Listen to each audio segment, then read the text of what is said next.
Okay, I was gonna say, because then I won't have a place to begin, but. Okay, so Okay. and I think it council didn't nominate anyone, and then just went through and said they all worked. Just if you wanted to. Sure. If you don't find it. I do. What's that? Thank you. No, I do want that. That's, because I don't remember what But they yeah, were. I was like, picture it's like, think true. Think that through. Control. Give that to you, and then in my log drawer, the other night when you came in for your laptop, so I'm so sorry. No, it's fine. It's still all confidential, she signed it, and so I don't know, she just handed it to me. Okay.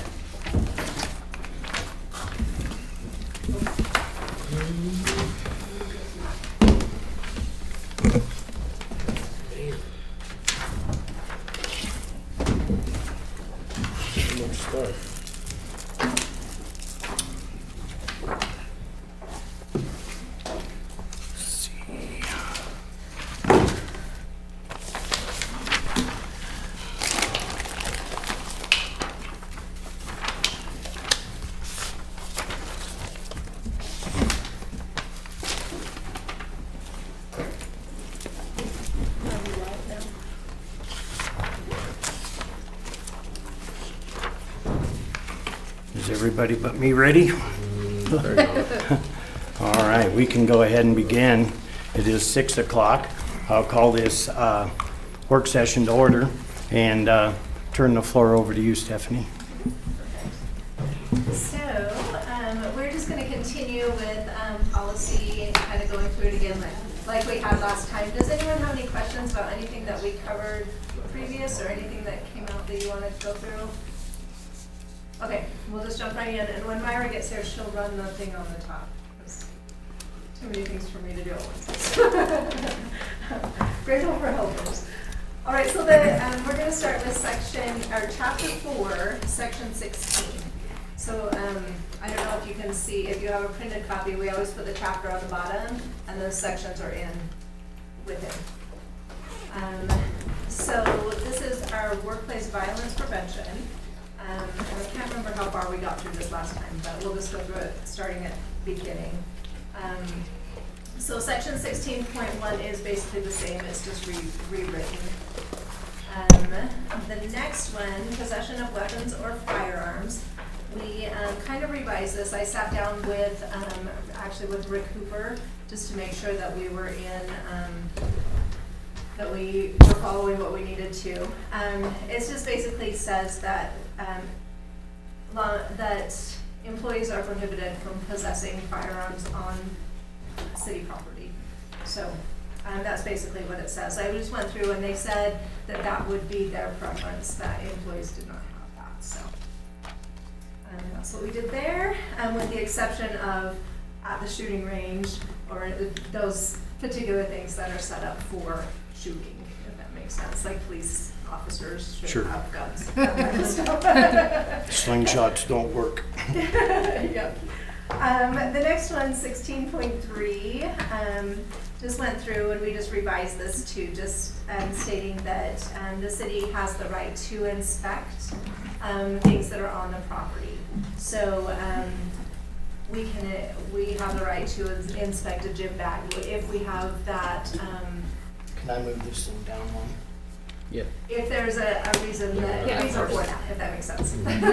So we just want to make sure that everything's good and that we expect employees to cooperate in an investigation if that is the case too.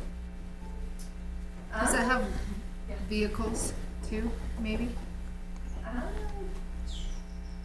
Maybe I do work, not have it in there, work but we can add vehicles it. at least, Yeah. maybe not personal vehicles. Okay, so city If it's vehicles. on If it's on city. city grounds, probably should include personal vehicles for no weapons.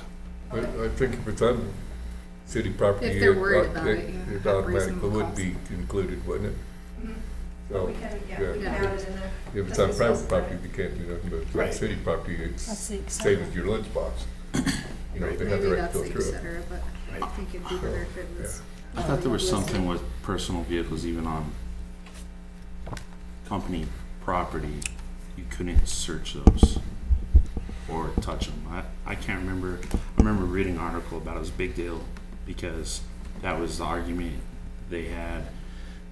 They can protect themselves to and from work, and if it stays on their property, it's their property. I know their vehicle's on the property as long as it stays within their property on site. I'd have to look it up. I Yeah. gotta look it up.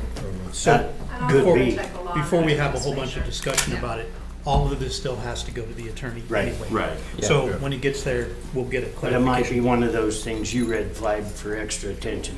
Yep, so I The got extra it. attention to that, yeah, because that does make sense. That Yeah, yeah, could very well be yeah. correct. Yeah. Yeah, Perfect, thank you. The next one, 16.4, we just revised that too, just I just remember, oh, go ahead. rewrote it, basically no big changes on there. The next one, 16.5, we talked about contractors, vendors, and the general public. We are just saying that the city offices are open during business hours. It also includes meetings and that. And that visitors should follow established protocols for safety and security. Right now, we don't have established protocols, but that's something we're looking into doing. I know that we do a council meeting, the mayor set protocols for that. That's something that we'd like to do throughout different meetings and through the organization. Okay, so we just kind of left it general. All right. Section 17, so this is appearance and conduct. So this one is one that we've expanded quite a bit, just with the world today. There's a lot more definition that needs to happen. So we went through and talked about appearance. We have added a lot of defining things because we want to be able to have employees or allow employees self-expression, but at the same time, we have to have the opportunity to restrict things for safety reasons or for harassment reasons or those types of things. And so we kind of defined that a little bit to make sure that we allow for both sides of the spectrum. And so going through, we wanted to make sure that appearance, there are sometimes that some positions that have uniforms and they are to wear those uniforms, and that's just part of their job. We also have things like our credentials. We added that part in there. One of the things that when I'm talking to like the water department, when they go to speak with a resident, if there's a water line break or shut off or anything that they do, having those credentials we think is really important because it identifies as a city employee. And so we're working on getting badges for everyone throughout the city so that they are consistent and they are identifiable, if that makes sense. We don't have a dress code policy for when you're out, like a water break, don't have to have like some kind of Don't. public works type shirt on and stuff like that? So Say in City it's- of Rawlins? Good point. It says in here that they, departments can define those uniforms. So yes, so like in the Public Works Department, they're to wear reflective clothing and that type of thing when they're out on a break. Those are their safety protocols. As a city-wide, it's not defined in here, but it is in their individual department policies. Because they're different for each area, if that makes sense. yeah, safety and stuff, so. Yeah, safety definitely. Some departments have to have steel-toe shoes and some don't. It really depends on the department, and so we wanted to leave that to the department to define. Does that make sense? We did talk about like things like tattoos and jewelry and clothing and that type of thing. We want to make sure that they're appropriate and that they don't hinder working, if that makes sense. The way a lot of places word that is, like you can't say tattoos are prohibited because people have tattoos, lots of them. But it might be worded that they need to be covered. Like, I know a person that has tattoos on his arms has to wear long sleeve shirts, for instance. So that might need some more work. Okay, so Because is to that where- prohibit them, if they want to have something totally nasty on their chest, I don't care, just as long as it's shirts on. Might Okay. change it to visible Yeah, tattoos. Visible, most okay. have to be covered somehow, Yeah. so. And we, in here, let's see, so we did clothing, tattoos, or jewelry that impair performance or disrupt the public business are prohibited. I like that better. Is that okay? Or do you want it I mean, you got- visible and all that? You got kind of safety with jewelry, Uh-huh. and that is safety, For job though. like figures, I guess if each job's got it defined down, it'd be all right, but, you know, so. So does that sound right, or do you want it more defined? It's up to you guys. I just think with the prevalence of tattoos, it might just want to be made very clear, they shouldn't be visible. Makes sense, okay. I don't know how everybody else feels about that, but. I know several places that's that way. I disagree unless it's offensive. Yeah. Like if it's an offensive, you know, To who? tattoo. Well, to, that's why I like the wording. What's it say? If it's going to impair performance or disrupt the public business. Or reasonably regarded as offensive or Yeah. harassing to coworkers. Okay. Like you said, it'd have to be visible, something on their arm or their face or, you know. But something that might be, Appropriate to one person isn't appropriate to another. Correct. person. Yeah. Yeah, You can't cover their face if they have a Yeah. face tattoo, Yeah. so. yeah. All depends on what it is. That's just my personal. I'll have to think about that one, but that's how a lot of places cure that problem, is no visible tattoos. And they get as specific as saying, you know, turtleneck, sweaters, long sleeve shirts, whatever it takes. I just read it. City market actually requires you even to cover them with makeup if they have to do that. And no jewelry on your face or any of that, or anything else that's not there, no that or that. Yeah, it's their policy, but I don't know. I'm just saying. So we'll go on, but if we want to come back, go ahead. Yep. As far as the requirements for being outside and presenting, what does the council think about having the same requirement that they have, like for trash haulers, they have to have their business name, there has to be identification of some kind of who they are. So if you're working and you're gonna be out in public doing something, like, make sure, no matter what it is, you have to have the business Yeah. logo, Well, name. I don't see any problem with each department having their own. But shirts I mean, and- have the and- same restrictive, or the same requirement as we do for our regulations or our ordinances. I think, on that. I don't see too much, I'd have to go read those again, but if I remember right, they had to be identifiable, their vehicle and their person, so that somebody knows who's in their backyard. Right, yep, Basically, and so not only would it make our people look more professional, Yeah, it's just the it expense. would be probably worth doing, and it will put a divot in the Yeah, budget, the but expense would kind of be. might be worth I it. mean, it'd be, I have no problem with seeing our guys all dressed the same and look the same and being recognizable and being able to see their name and everything else. I have no problem with it myself. looks good. Perfect, so I made note of that also. So we got that too. Okay. So, 17.2 talks about conduct, and basically this just talks about presenting yourself with respect and with dignity at all times. And that, we just kind of defined that a little bit further, so. The next Can you one- stop, go back down for just one more second? I was almost done, sorry. Sorry. And Okay, thanks. the iPad is up with the internet in case people are having trouble, just so you know. Yeah, I haven't got that It's all good. to work, so. The next one is conflict of interest, and that is the same as it was before. I'm just saying that we don't want conflicts of interest. If that makes sense. 17.4 just talks about gifts. We just, it's basically we're not to receive gifts. Is there a monetary value on that? There is not. We did say that no gift should be construed as a bribe or a payoff of any sort, and all gifts must be reported to the employee's supervisor.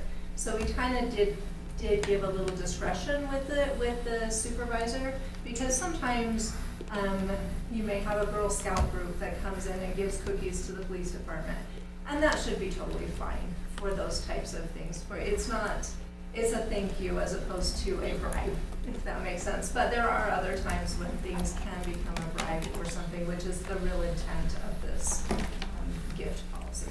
That's why I was asking about a monetary value, because there's service companies that give you hat, shirt, jackets, stuff like that. Yeah. So if there's a monetary value, it kind of sets a tone. I remember at the time that they offered us like soccer tickets and stuff, and we couldn't accept them, right? Stuff like that. So if it's a monetary value, I think it's a better off situation, $250 or something like that on top of that, because then it, there's nothing wrong with accepting something. It's not a bribe, but if it's a monetary value set point on it, it just, then you can have a sheet of paper to say in your policy, whatever you're accepting or whatever. So anyone else thoughts? Do we want to set a limit? We can. Well, I've had it happen where I go up to pay and somebody paid for me. They're gone. It's a gift. So I think setting a monetary limit makes sense. How do you all feel? I think, isn't our city council one $10? How much? I think it's $250. $250? I think that's what it, It's Maybe the $250. state one's $10. I don't know why I have $10. yeah, no, $250. $10 is like less than a hat, right? Yeah. If a company gives you, a service company gives a hat of something, that's, you know But what I that's mean? this donor for advertising purposes. Don't hardly buy a cup of coffee now, $10. Yeah, that's true. So, You'd have to be one hungry councilman to take that bribe. I mean, it has to fit in this world, the present day. I just always thought 250 was a good amount. It solves a lot of different things like that. Well, and somewhere in there, I guess it needs to be said that there'll be no quid pro quo at all. Like, hey, if I do this for you, will you plow my sidewalk all Can you do it? year, something like that. I don't know how it's worded, but that's basically what it means. So do you have a monetary amount that you're thinking, or is that something you want me to just research and add something in? I just research it and maybe come back with it and Okay. see what's normal and Most of them are doing. Legal I'm could thinking probably help with $50 that, or too. less or See what something would be most of them are doing. I a mean, given, but Yeah, I don't. Okay, perfect. All right, section 18 is city property, supplies, and equipment. So we start out, and the first section 18.1 is basically just city property and facilities. It's the same as what was on there before. We defined in section 18.2, we defined city vehicles a little bit more, because we've had a few times where this has come into play, and we've needed to define that more than what was in our policy. And so we've taken what we're currently doing and putting it here, if that makes sense. what do you mean? So we've had instances with, well, for instance, in our policy currently, it says that police officers are the only ones who can take a vehicle home. However, we currently allow our public works people who are on call to take a vehicle home. And so we need to be able to define it like that. Does it make sense? If So you're, that type of yeah, if stuff. you're on call out, you need to have a vehicle, yeah. Yes, yeah, and over time that has happened and has been allowed, but it wasn't in our policy. Yeah, Does that it's- make sense? Mhm. We also have had some things with workers' comp, well, we've added in some things with workers' comp to make sure that we fit in with the workers' comp laws, with that. Like we- what's that? Just how, right there. So the second is like, this is how they should be operated. They have to have seatbelts, they have to have all of those things. We defined those, we added those in. Where before it just said, if you have a vehicle, you can take it home. It didn't have any definition, does that make sense? Mhm. So we just put the workers' comp definitions in here to meet those obligations. For there. Yeah, transportation of passengers for non-business purposes. How is often are you prohibited. running a It's good. MVR? A what? The MVRs on employees? A motor vehicle record? We do not run them at all. So what's for the future of that? Because I'm just curious, because if people are out there get different tickets and they're a higher liability for insurance, why are we allowing them to operate our equipment? We're self-insured, But but I understand what you're saying too, but. there's still so a, don't there's change our still an rates. insurance. Yeah, You don't But- do it when they first get the vehicle? Oh. There's So got So to if they be. get a That's the DUI, policy. one of our employees would happen to get a DUI, personal or whatever. I know if it's in one of our vehicles, but if it's in their personal vehicle and they would get a DUI, are we made aware of that? We are not. That's a problem. It's something we Like need to a- look at. The businesses I've owned, if driving was one of your jobs, which delivering stuff, being a mechanic, I mean, if you lost your driver's license, you gotta meet new people. You know, you couldn't work there no more. I think that's a huge issue we need to get tackled for the purpose of this employee manual or policies here, right? That has to be in there for these reasons. The county has a pretty good one. Stephanie might tap into theirs. I mean, there's a lot of different things. If we're not running a motor vehicle record on individuals, and a CDL driver, you know, they end up with 2 DUIs. They're banned from having a CDL for life, right? And if we didn't even know that, then and never ran a report on them, heck, they Yeah, could but just they keep wouldn't have a driving. CDL. That don't mean they Well, couldn't just keep working and driving until. your driver's license, they don't come take your driver's license away. You just, if they run it, then it's qualified. See what I'm saying? Yeah, It's something that it's something that needs to be solved. I thought they would notify the insurer, because they sure did my insurance company, because I had several guys do it over the years, and I'd get a letter. I'd tell them, well, you can work till I get the letter. When I get the letter, but then, if they're in Saratoga and I get that letter, I have to call them and say, I'll be right over, don't drive. Legally. So we do, currently, when they renew their license, they do give us a new copy of that. So annually, we do, when they renew their license. Now, we do but get they that don't copy. renew their license annually, do they? It's only 4 years. 4 Yeah. years, every 4 years, you're correct. But all they're doing is giving you a copy of it. Yes, but it has a new date on Yeah. it. So if it is taken away. A CDL, if it's A taken CDL. away 4 years later, then you see what I'm saying? Yes, but I I do don't- agree that's something we need Yeah, to I don't think it's appropriate. We need to do something like that, please. If an employee is in an accident, are they then required to take a drug test? Yes. Within a certain amount of time, if I remember right, there's a time limit. 24 hours. Yep. 24? Long time. What about alcohol? 24 too? 24 is a long time. Generally, they Well- take them right after. That's a matter of, but they send it immediately. Yeah. If you did request, you called it there. But if you had a wreck at 10 o'clock in the morning and you took your test at, say, 5 in the afternoon, they will know, they can calculate what you put alcohol was at 10 in the morning. And with, And we do have a random test that, or a random program that is in process currently, so, yeah, for that drug testing. But yeah, that would be Very important, thank you. All right.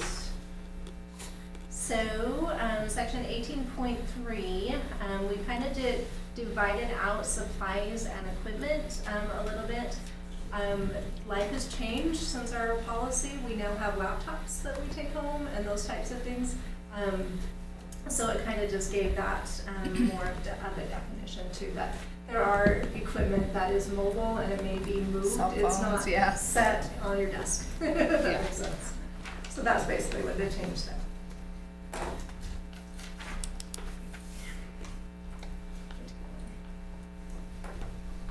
All right, so section 19.1, this is on compensation. So a lot of this is brand new into our policy. However, it is following what we have been doing, if that makes sense. So we went through with payroll and we've defined out what that is so that we can let employees know exactly this is how payroll is calculated, this is what it means, these are the exemptions that are allowed. And all of those we needed to define in order to be get ourselves into legal compliance, if that makes sense. So the first section we added is just, well, from the old policy, we took out a whole chunk of section that defined what a job description was and what that entailed.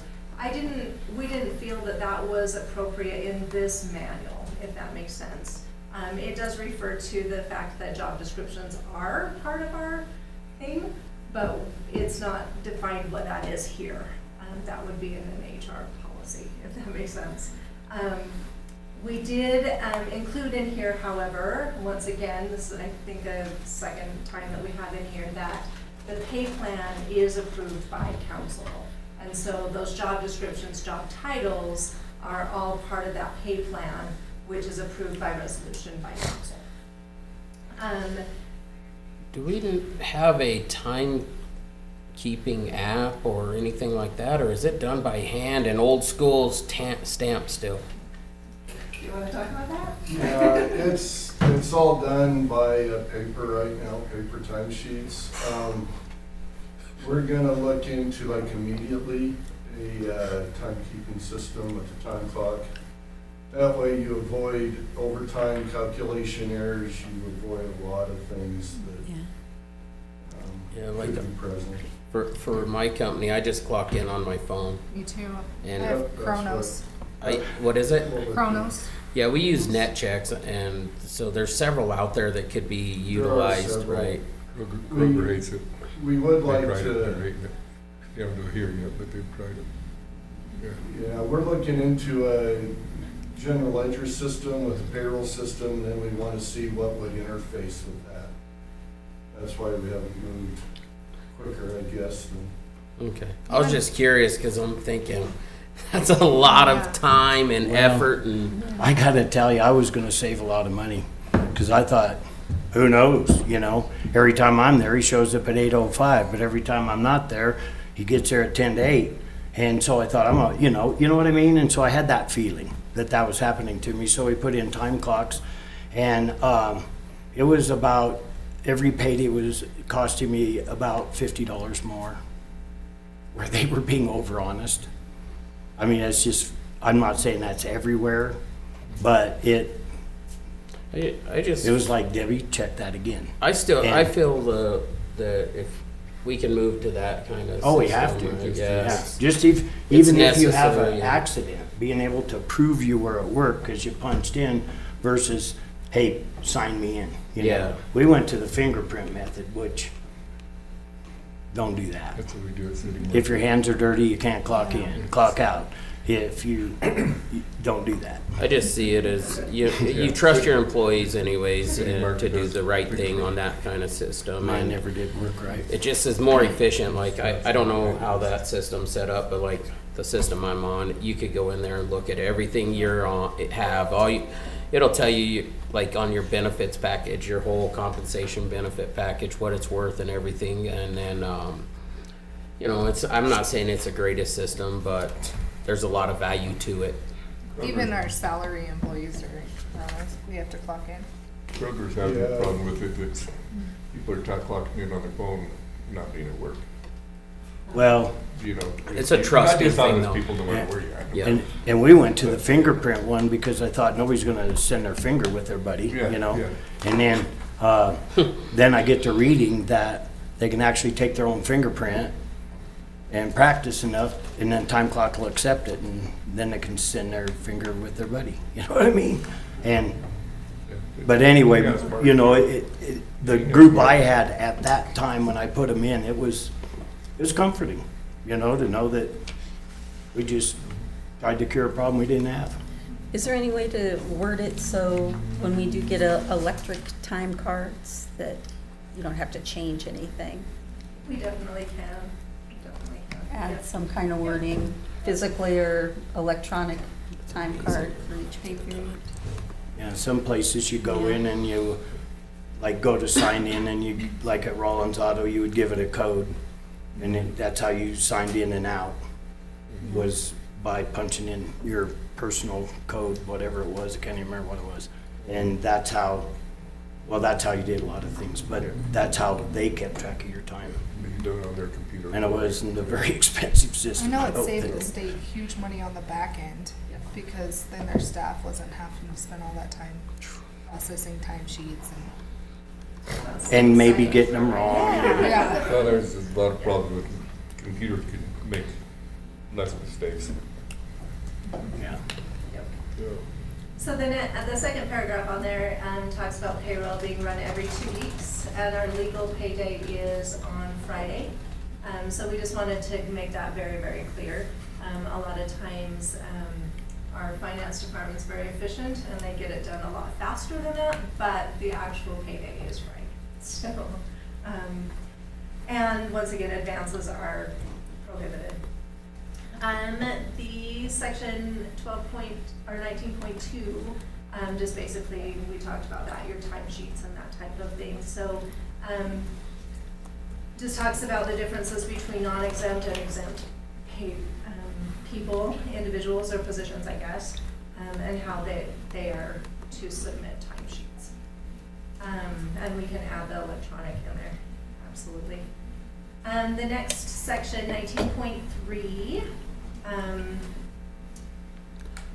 this talks, the part that we really added in here was exempt staff. One of the things that is important with exempt is they are to be paid a wage, regardless of whether they are there via full-time or whatever. They're supposed to be paid that wage, whether they work 30 hours or they work 70 hours that week.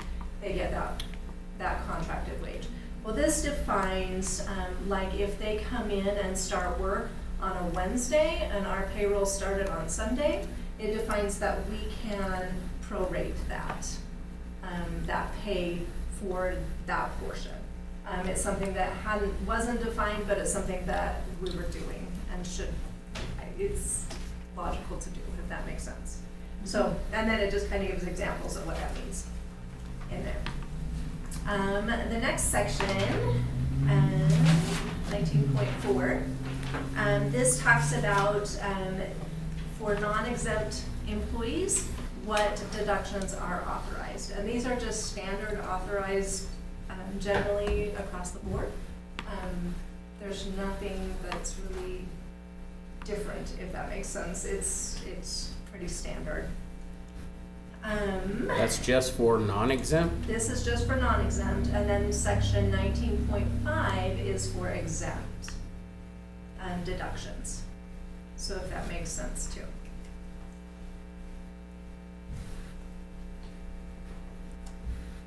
So we just wanted to make it clear between the two distinctions. So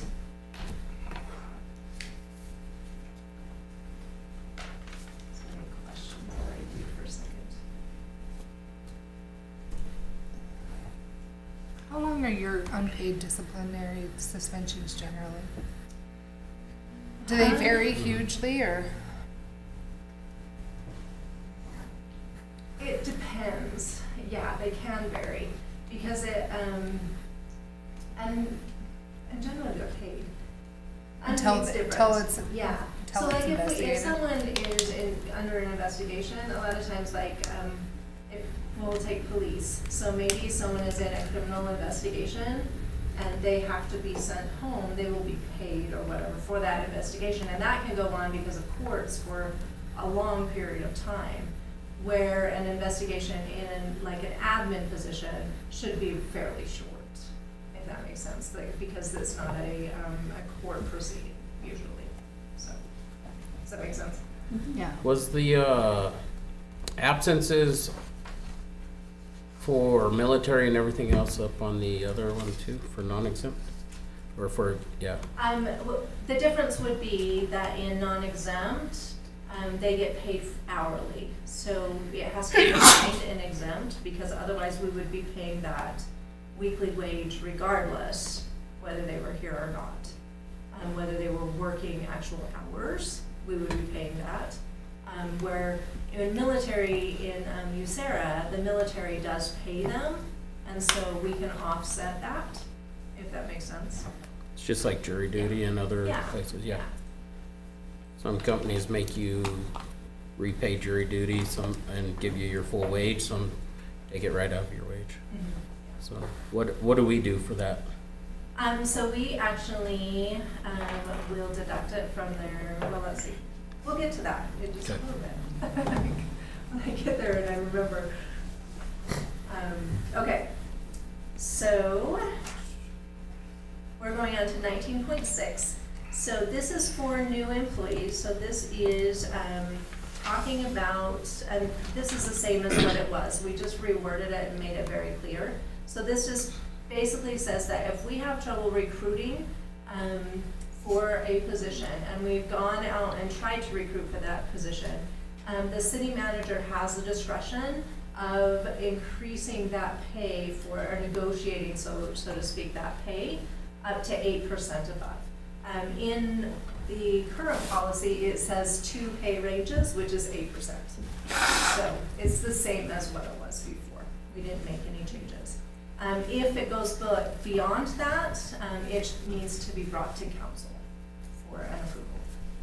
And that's currently what it is right now too.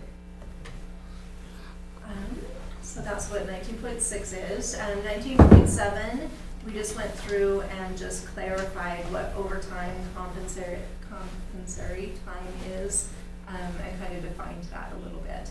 Both of those are paid at time and a half. Is that per week or is that Yes. monthly? Well, it's per week for most. Some, like the police department is on a 14-day okay. cycle, and fire is on a 28-day cycle. Okay. Those are the only exceptions, but yes.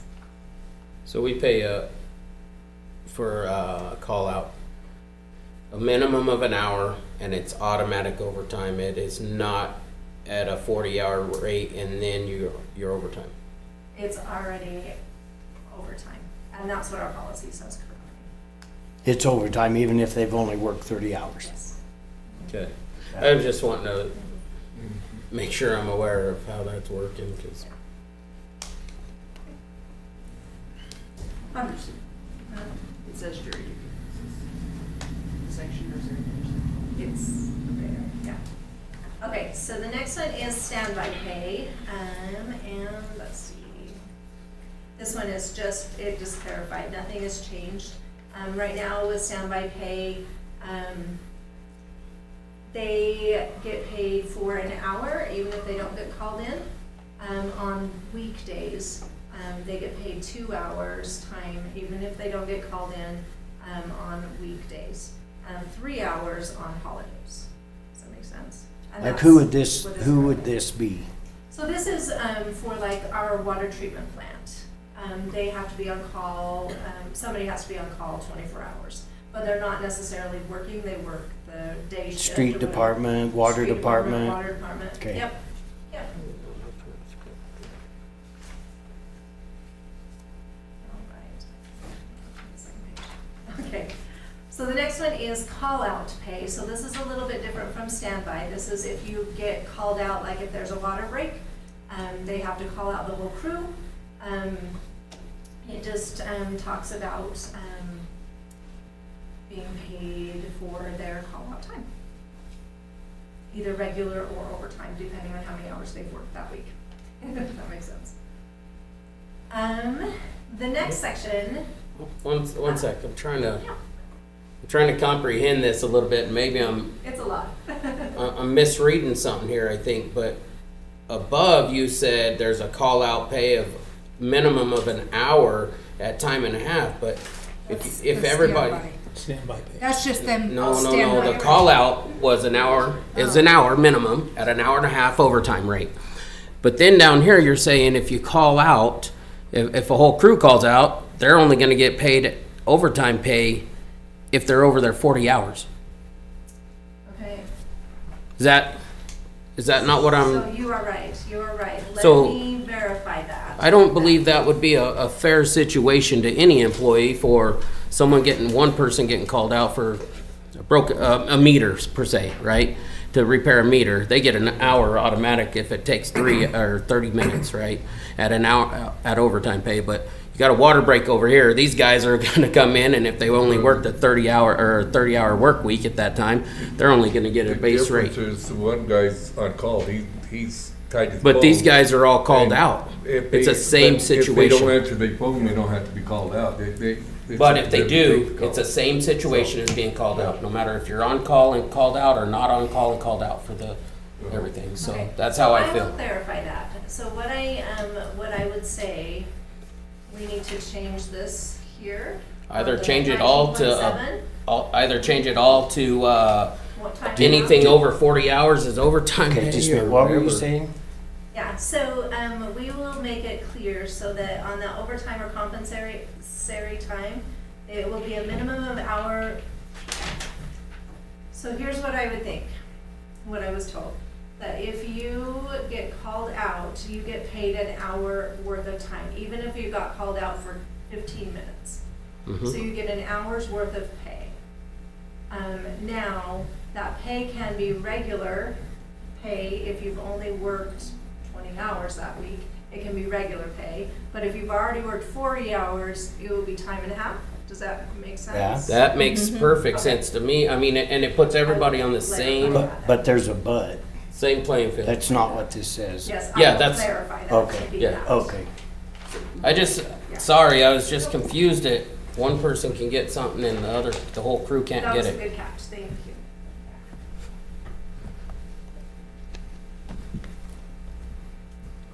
Well, not mine, if you are put on call out. I correct on that. Dale.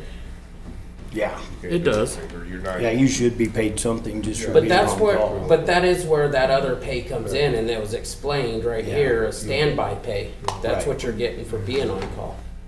Yeah. You need something because it Yeah. screws your day up. Yeah.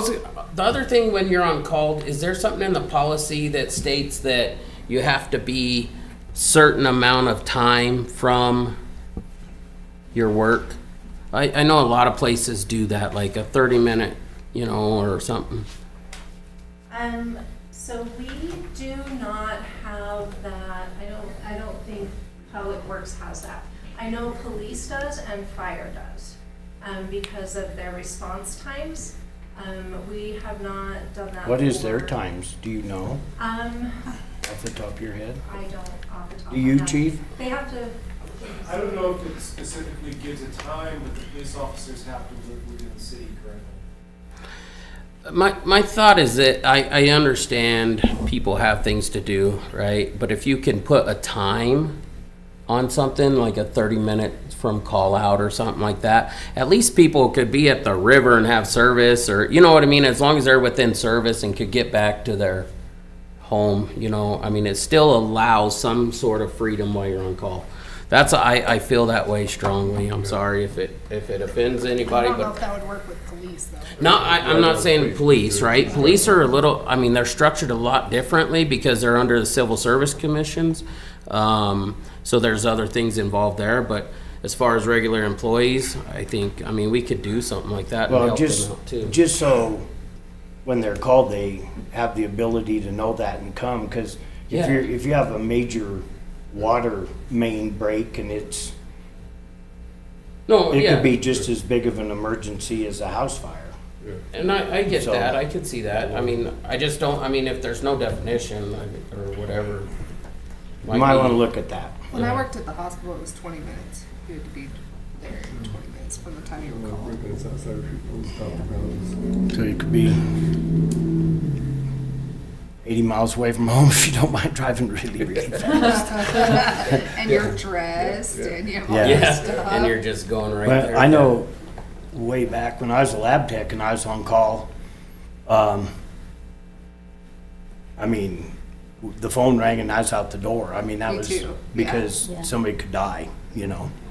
And So one of the things I'm thinking, call-out pay that we described here may be a little bit different than when we have standby pay. So I'm thinking standby pay is what you're talking about for having a response time.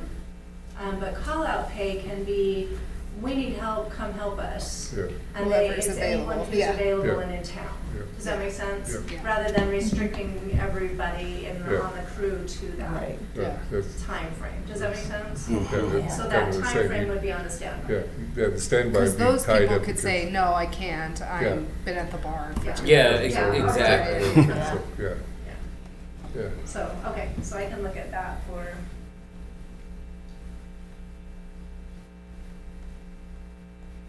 Because my thought too, at the same, like you play the other side, if you're on call, I mean, and there's nothing in any kind of policy saying you're 20 minutes, 30 minutes, hell, I could be an hour away, you know, and I'm still on call.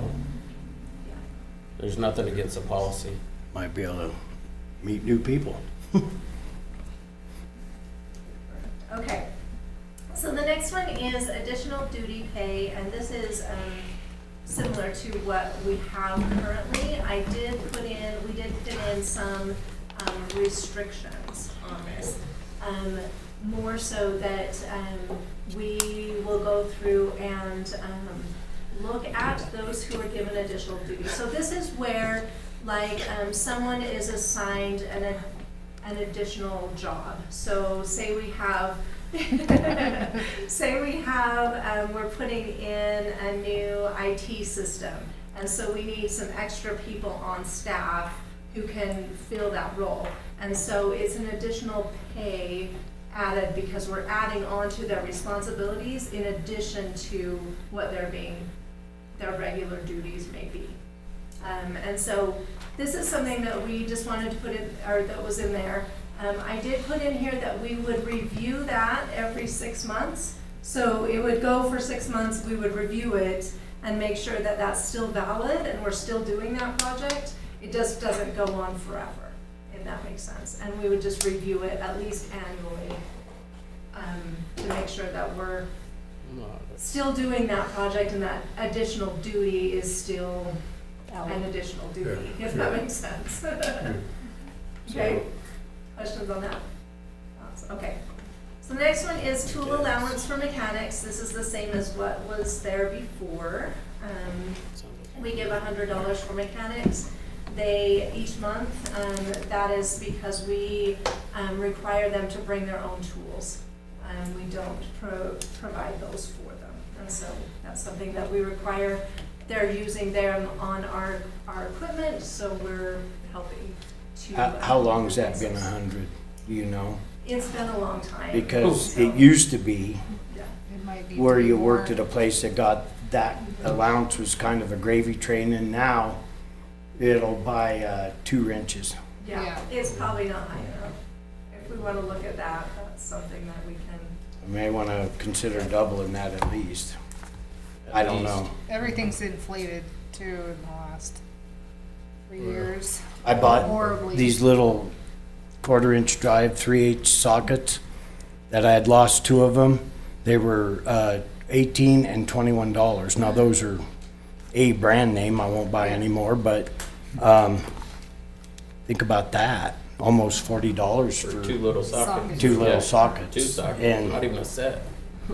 Does the city have a discount place to buy them? Just Snap-on, come and Very visit. well. They Very good. establish, Yeah. Nothing established, but that Well, could be there's something to look the at parts- as well. Okay. the parts houses and Baumgars and Tractor Supply, they all sell tools. It just depends on what you want or what you're doing. And I used to buy all Snap-ons, but I made a living doing it. And if I, now at home, I do quite a bit of work on my own stuff, but I go other places and they're lifetime guaranteed and stuff like that. So I don't think there's a program out there like what you're talking about where cities get a better deal than other people that I know of. I've been doing it a while, but. Anytime you're buying your own tools, it's a personal preference of what you feel comfortable or what you want to buy with. But no matter what, if you're even going to buy a cheaper socket set, it's still expensive as heck, right? I mean, I guess what, I don't know, we could find out, maybe like Skyline and Allen and something, that maybe see what they're doing. I don't know what they're doing. so, yeah, it's a lot of times. It's been a long time. Yeah, like I used, when I worked there and the service manager one and whatever, the mechanics just bought their own tools, whatever they wanted. That's what we always, we just. And I always had a way high bill because I had all the new stuff and I could fix stuff other people couldn't, but that's how I could afford the new stuff. It's kind of a weird deal, but Yeah, it's, that's the way most of them work. And I think even like the diesel shops, Wyoming Diesel and some of those, the mechanics own their own tools and boxes and whatnot. a lot of times that's just because they're based off commission pay. True. You know, and that's why, I mean, something like this would, I don't know what But you. I don't know if that's enough. We need to look at that. Okay, we can definitely look at that. All right, so the next section, we just revised it to meet what we're currently doing. This just basically says that city council can give merit, or can give COLA increases and longevity increases. That's done by council. The city manager has the opportunity to, or the option of giving merit increases. And it all is according to budget. So, the next section, 19.3, just talks about some standard, and it actually refers to Appendix A, which goes through a lot of our standard increases that are set. And we can go through that. We'll go through that later on when we get there. Is that like when they make a certain water certificate? Yes. Yes. Yeah. And so we wanted to get all of those set so that it's very laid out. When I came into this, I found out about a whole different things all over the place, and so we've just kind of consolidated it and made it set, if that makes sense. So, and we'll get to those in Appendix A. The paragraph before just says that it's all dependent on budget. So, the next section is termination pay. This was just revised to meet state standards, which is just that your final paycheck will go out in the next payroll cycle process. So that's that one. And that's the legal way for a termination or a resignation? Because isn't, It's Both. actually both are, okay. Yeah. One way or another, you have to pay them at the next payday, but you don't have to pay them sooner. Okay. All right, so the It next used to section, be separate, right? the That's next what I was section asking. is work schedule. So 72 hours compared to the pay period. Yeah, but they changed that. So this It one was is 72 hours if you got fired. one that we did But make they a change changed in, that. and it's a significant change that I just want to talk to you a little bit about. This one, currently, we have, or in our current policy, we have taken an option for police and fire. We currently pay them after they have worked 86 hours. This is an option that is given to municipalities. I don't like it. I don't think it's fair. I think that all employees should get overtime after 80 hours. I think that is a much better policy. And so that is one thing that I really would like to ask for your approval on, that we can change that from 86 hours to 80 hours, which is written in this new policy. It's something that I think is really, really, they go out and work so hard for us, and our safety, both in fire and our police officers are out there on the street. that we need to reward them accordingly, I think. So. What was your original reason for 86 hours instead How of is 80? that legal? I do not know. It is a federal exception that they give through FLSA, and it's something that we opted into way back in the day. I don't know why it was that way. I just would like to change it.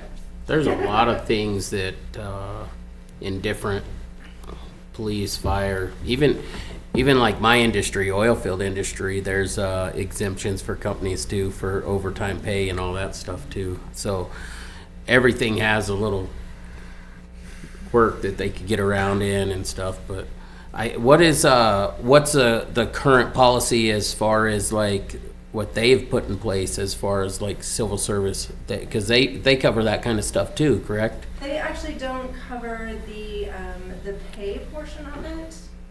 So this actually isn't in civil Okay. service at all. Okay, just want to make sure if that's covered over there that we keep it the same here. It's just here. But if you're okay with that, that's where I want to go. I'm glad you guys are Definitely supportive okay of that. Perfect. It also says in here, exempt employees are given individual discretion according to their work schedule. It talks about What do you how mean? different As to whether they departments- pay the overtime or work the No. overtime or not? What do you mean? No, just their, I'll go back. Just their schedule. So each department head is given the opportunity to designate work schedules for their employees. So if they, like the police department, they work 12-hour shifts, they have discretion to work a 12-hour shifts. Okay. Or the landfill, they have some employees that work Tuesday to Saturday versus Monday to Friday, or whatever they need to do in order to cover their shifts. So they have that discretion. Exempt employees, they have individual discretion, so they are paid and given the opportunity to figure out what their schedule is according to that work need, if that makes sense. That's they- how ours is, so I'm allowed, I can work, just have to get a certain amount of hours in each month. And that's what I'm required to work. So if I need to take off for a kid activity on Friday, I can work extra hours at the beginning of the week to make up so I can go to my kid's activity. As long as you get the work done. Yeah. Yep. Makes sense. The next section is, let's see, attendance. We just revised it and just explained that people need to be in attendance. They need to come to work. The next section, 20.3, is a new section. Do you guys, I don't notice any, I had a problem with employees texting me and saying, oh, I'm, like, right before they were supposed to be into work, I'm not gonna make it today.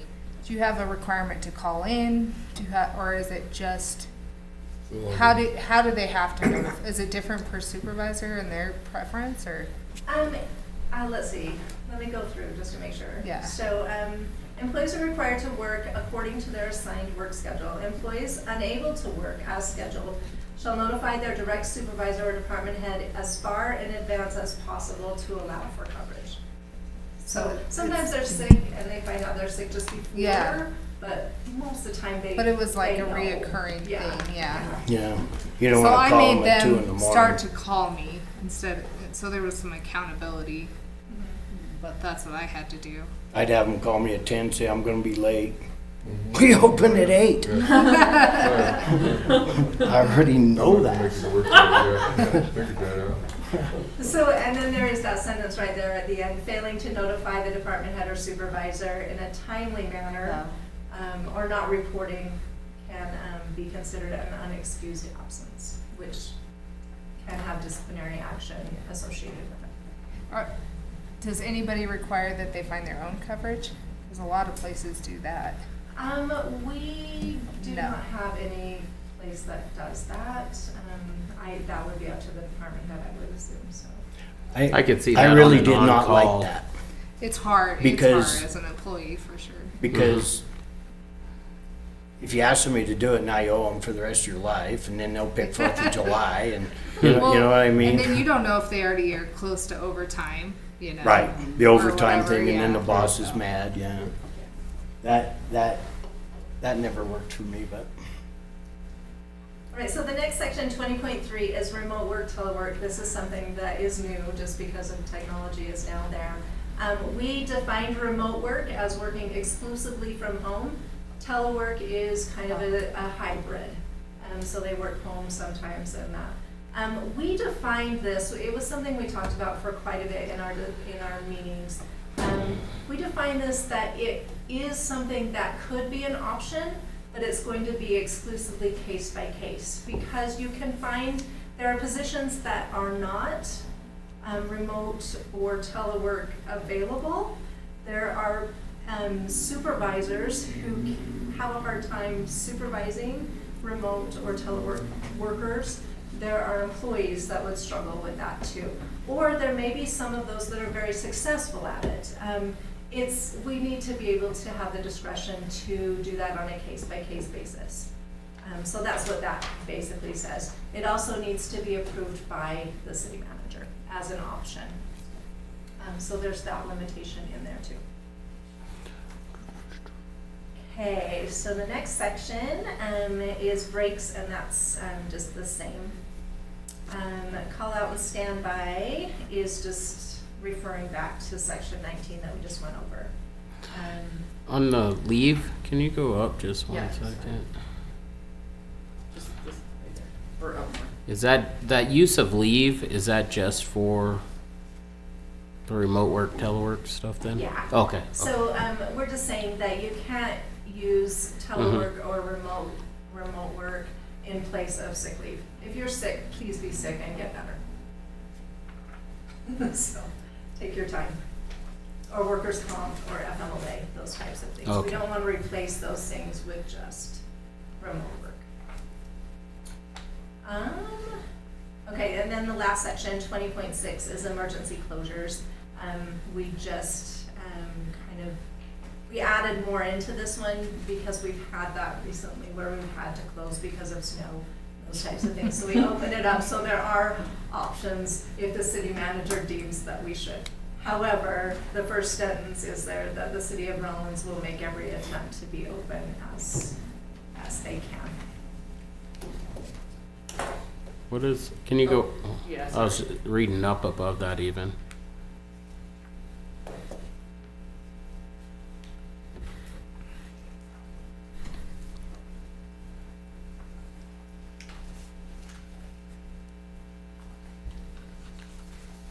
And Stephanie, just so you know, I would like to about 7:15, 20, somewhere like that, have the break, because I guess we're gonna get a look at a new animal control vehicle. No, I'm excited. it's New an bus. ambulance or something. What is it, a bus? Up a little, right there, brakes, Right there. yeah. Bus is finally here, Is there? the senior bus, we can get on. I can step that high, can you? I don't know. Are we ready? I'm sorry. This is reading. Oh, okay.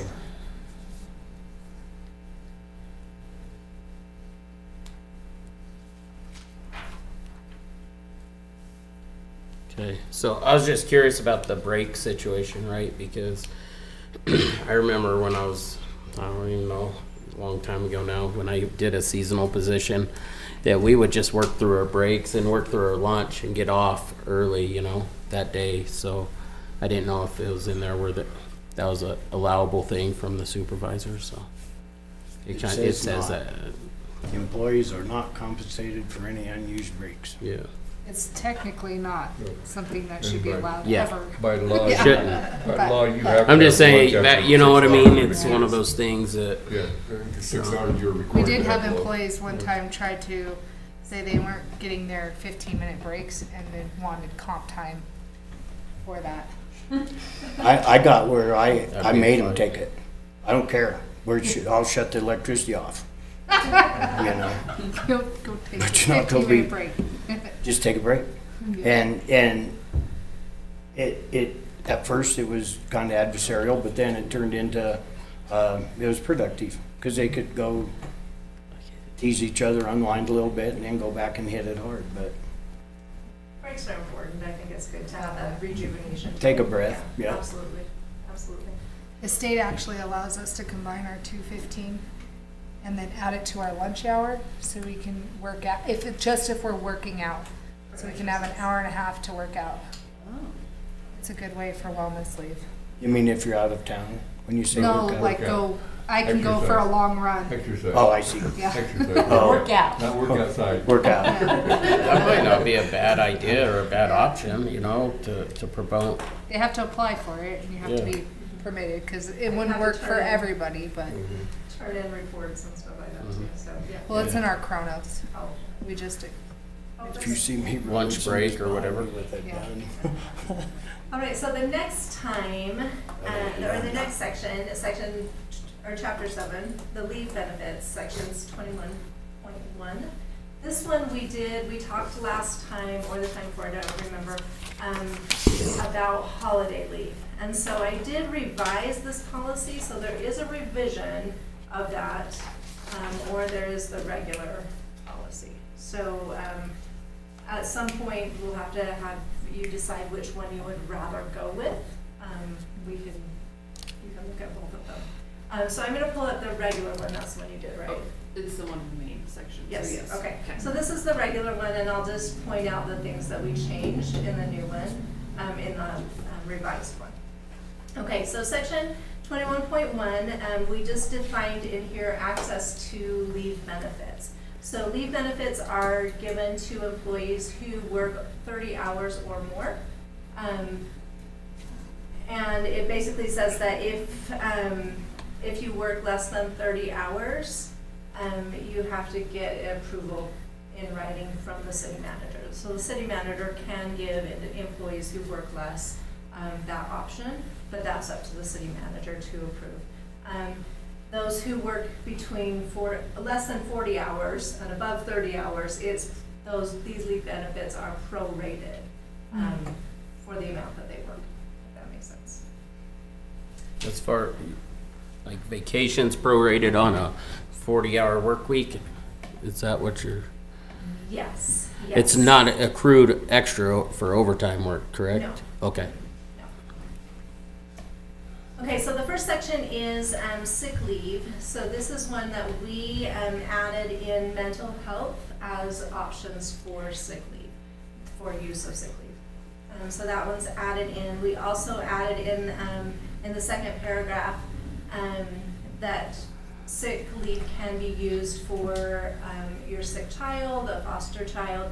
We added in domestic partner. That's something that was not in there before. And so we've added that actually throughout the whole policy in there. And then just the FMLA, just put that responsibility for the employer to let us know if they would like to request FMLA. Also, we'll train supervisors to pay attention to that also. So if there's this FMLA need with their employees, that they'll notify us also. So that's that. And then the next section down there on the bottom, documentation for fitness for duty, that is all new that we've added in. This is just says two things. One, that we can as a city or a supervisor, they can request an employee bring in a doctor's note. It's not a requirement. Right now in our policy, after 2 days, it is a requirement. We felt that was overkill, and actually something we're not really following right now, just because if you get sick with the flu, you may know it's the flu, and you may not need to go to the doctor. But we also wanted to have that as an option, that if a supervisor felt that they would like that to be reported, they could, if they felt that there was an abuse of some sort or those types of things, they could have that doctor's note required. The second part of that is fitness for duty. So if an individual is in a position where they are required to meet a certain standard, like maybe perhaps a firefighter would need to meet a standard, they may have them go and do a fitness for duty to make sure that they can meet that standard without injuring themselves. So what's the state's policy for like sick leave, or, because I know like our company's 4 days before it's, you don't even have to, it's up to your supervisor to require it, like kind of like you're saying. What's the state's policy for that? if we follow it to a T either. I mean, because 4 days is, to me, is sufficient enough. I mean, so that's, I just see it in ours, 4 days, and then it's up to the discretion of the supervisor to require that to return or If not. my employee you know. told me they have the flu, then Yeah. that's one thing. But if they're out for like a surgery or something, I'm definitely gonna have it. Yeah. Well, and there's two sides to that. One is you know, you want to know they're actually sick, but then the other side is you want to know that they're not gonna come back and get everybody else sick, or come back so soon, they're gonna re-injure themselves or whatever. yeah. So having a doctor's note to return once you have been through a big illness is Or not, injury, yeah. not, is being very responsible, in my opinion. Absolutely, absolutely. But So- 2 days is excessive. Yeah. like- That's why I said, Yeah. we, ours is like 4 days, I think, and then it's not even required, it's up to the supervisor if they want to or not. And it kind of depends on what they call in sick with. The one I did have years ago that was kind of iffy was, the state doesn't give parental FMLA for the male. Oh, it was a county employee, but they didn't grant FMLA for the father to have the baby. And so he was out took his vacation when he had the baby, but then he wanted to use sick leave, and he can't use sick leave.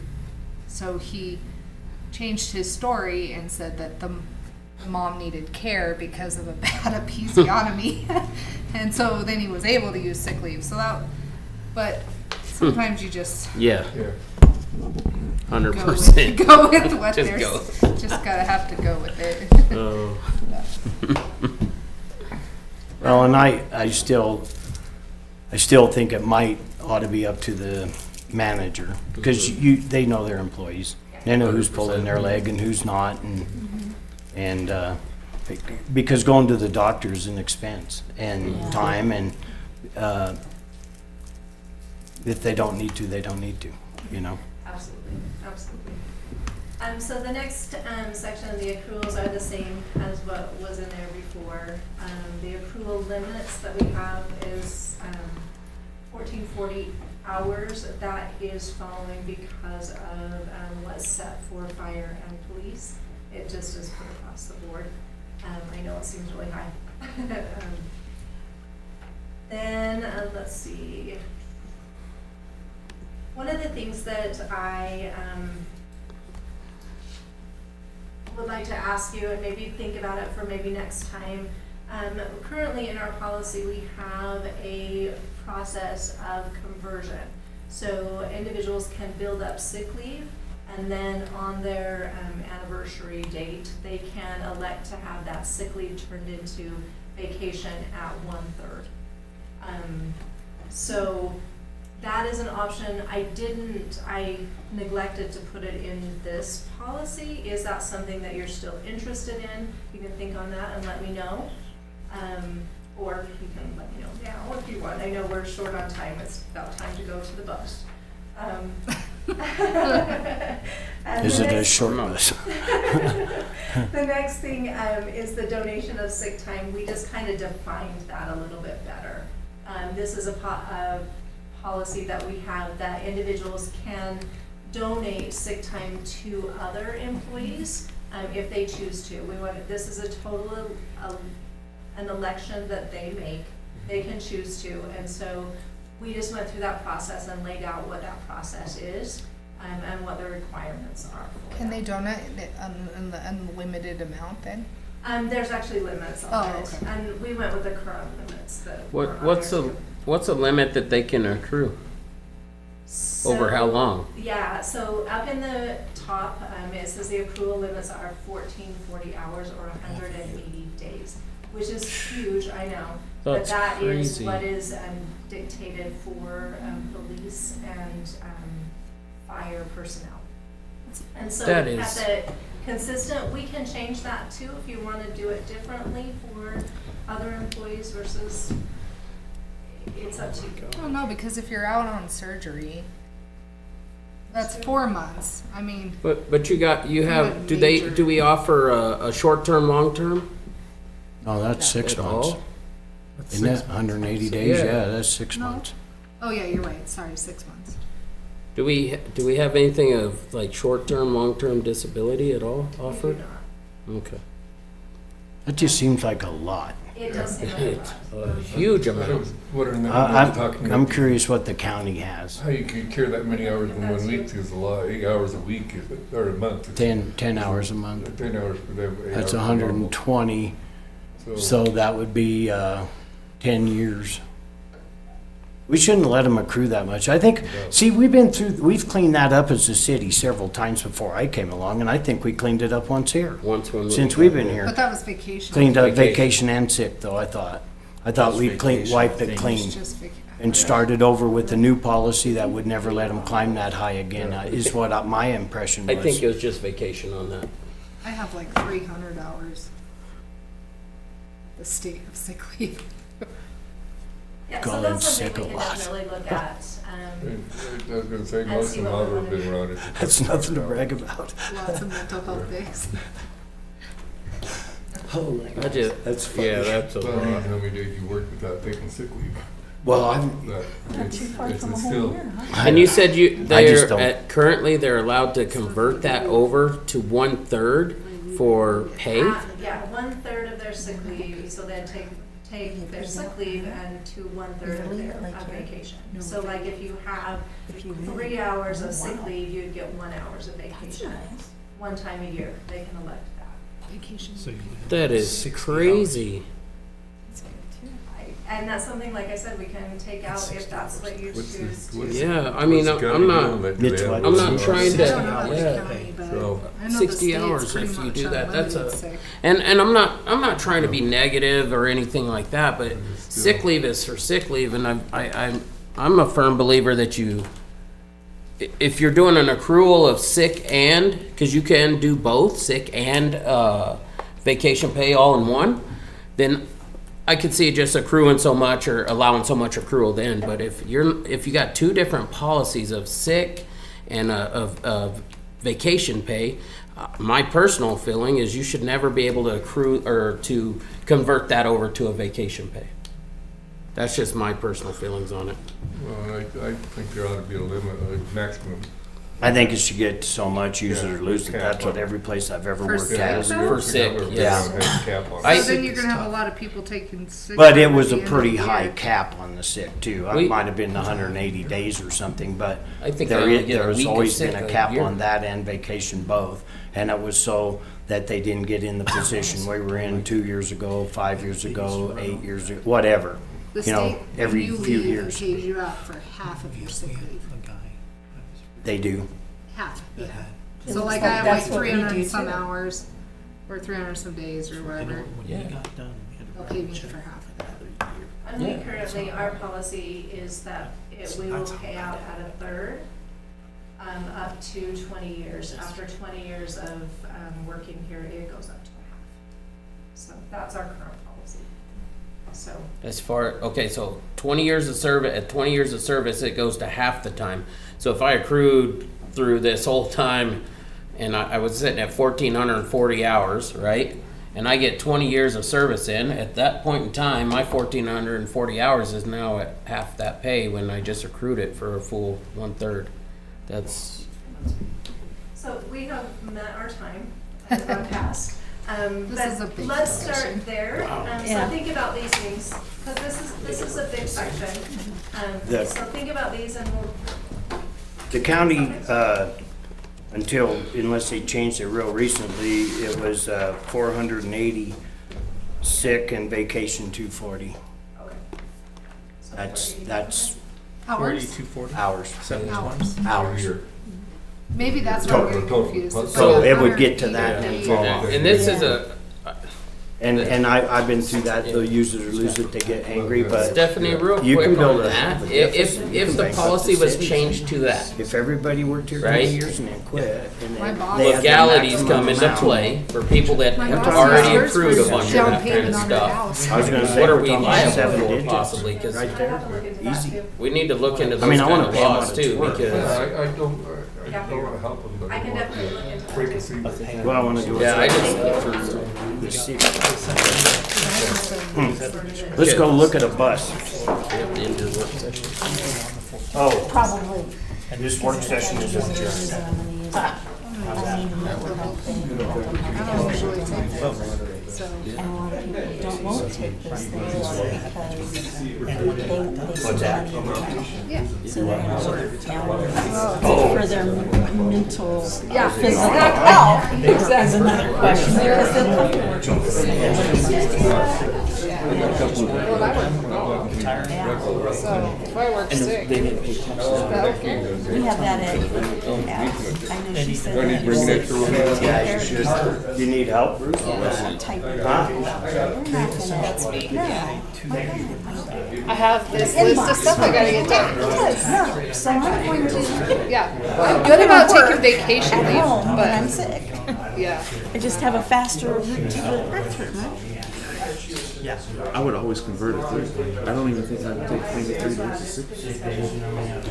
We just have to remember to be time off. They just remember they want the entire time and just roll over and over.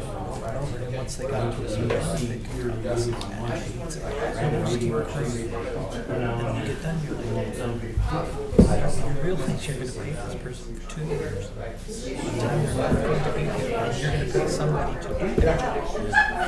You pretty much double pay. Yes. And, you know, it's kind of the same thing when you retire from a job, you retire in the military. And then, like my brother did this, he retired and then he was a cop.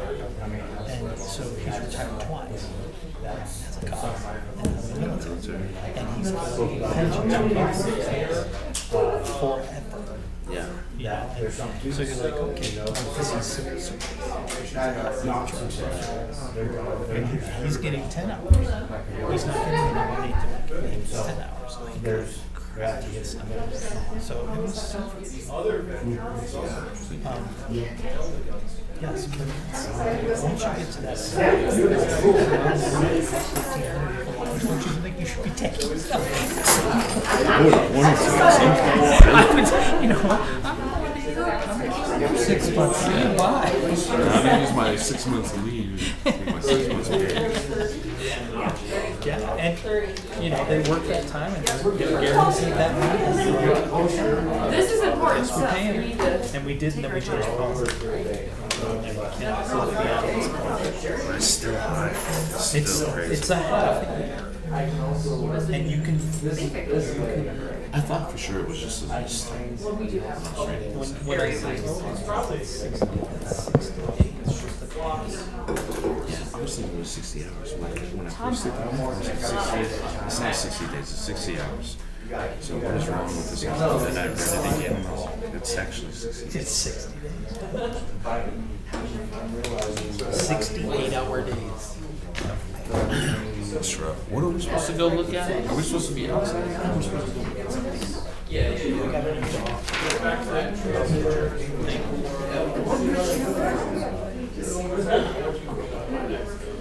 No, I get it.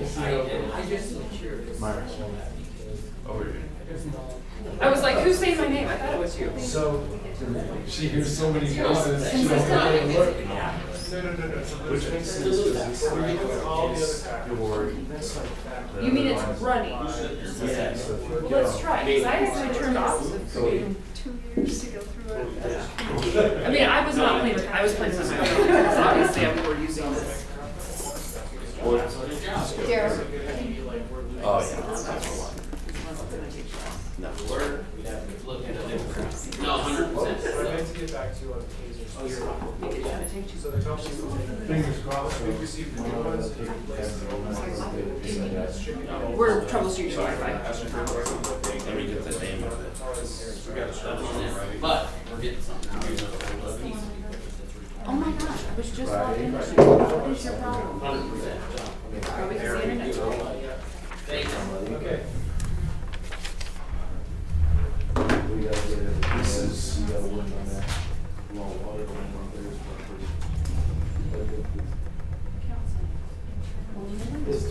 Open and.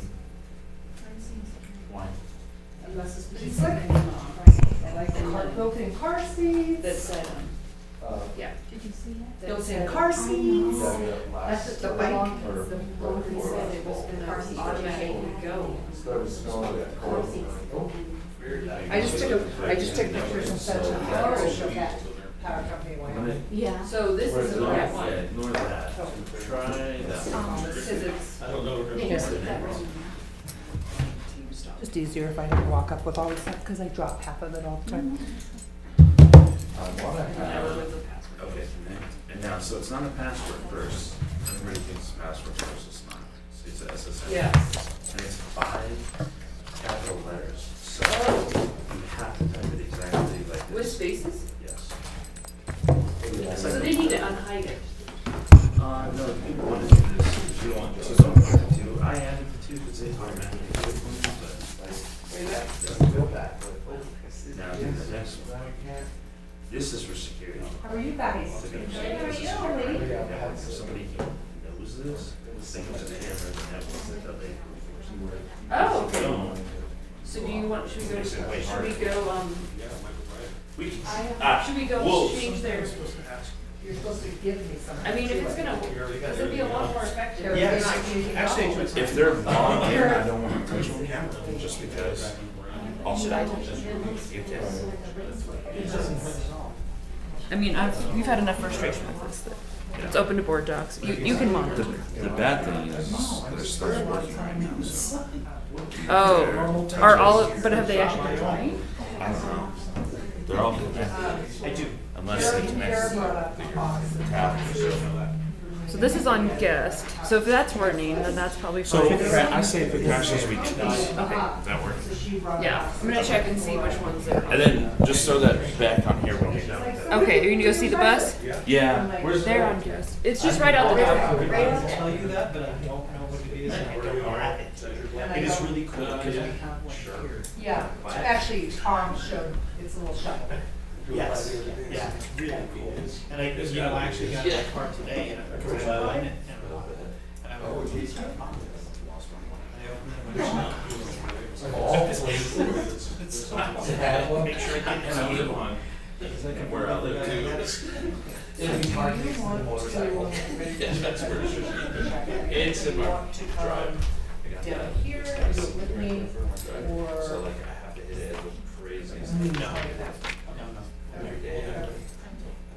So Myra's, was work trip, that's all my stuff. Okay, well, no, I was making sure I did what I was supposed to do. Put a slope in.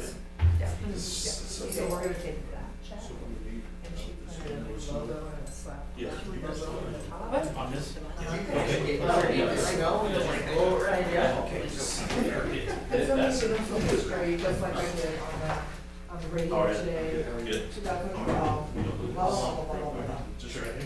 So, yeah. Does that radio thing go well? Yes, okay, so I have a question. Did we actually get checks today, or did we get stubs? So we get the bus. Yours is in the office. I like got it out of my box. You put it in your He office. pulls up, he's looking So up. I went in there. I was like, it's in. I felt like it worked and I saw it on there. I didn't know if it was yours. No, it's mine, but I'm like, I remember somebody saying that we were getting real checks this week, and I'm like, Only if we were. okay. I'm like, I don't know, that was a secret. I lost my paycheck that's not gonna go to deposit. Maybe I should start getting a little nervous. So anyway, I'm gonna sort it today. From 2012. Well, I tried my best. 9 years Guess when you later. get to drive down. That's the old bus. Driven. Here's a bicycle. Council, we went over through all that, and then I created these that I can get out to council. Which is the and this to me is super important, and we talked about this on the radio today. Water availability. Changes for some reason. You know, this is what it is right now, but Jason and I both have, this is our testing year, or our trial year. Most likely, we're not gonna go more than 3 days, just because Parks Department is so low on employees and everything, and we're low, and we can't go 7 days a week, nor do we want to this year. And so, but I did put this, which was an extra. So them not being available, what does that do? How does that actually Checking the trucks running, cleaning the bathrooms. Okay, so we are turning the whole process of it. Don't they do that now? That's not on the manager. Right. Um, Tom has Okay, said something. okay, so they're not gonna be able to do that. So we did talk about that, you know, on Tuesdays and Fridays, Saturdays, Sure. we're all gonna be teamwork this year. Yeah.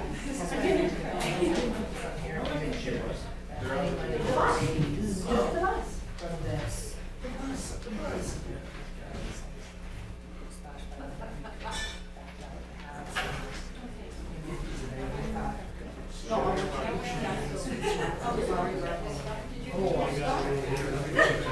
Does the line have, so does the same system line have, literally just going into park?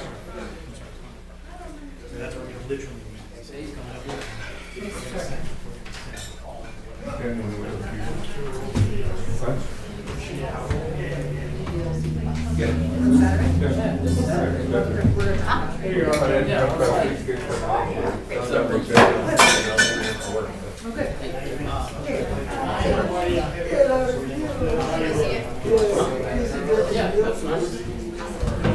Did you see? Yeah, that makes sense to do. Are we ready to sign in? Yeah, you have to refresh. Yeah. You have to refresh. Because I logged in 120 from us. No, I'm logging in. And then if more conversation. Oh, I haven't even been on. This doesn't even allow me to join. My last time. Hey, Lynn? Lynn? Hey, Lynn, it don't say join meeting at all. Go up to log in. Maybe that is a problem. Maybe I didn't. Turn it on. I know, but the situation is not. I should do that. I should do that, right? That's really very nice of you to say. Maybe that'll work. Maybe I'm in there. You'll get there. Yep, it says it started. Did it Yeah, work? we're good. Oh,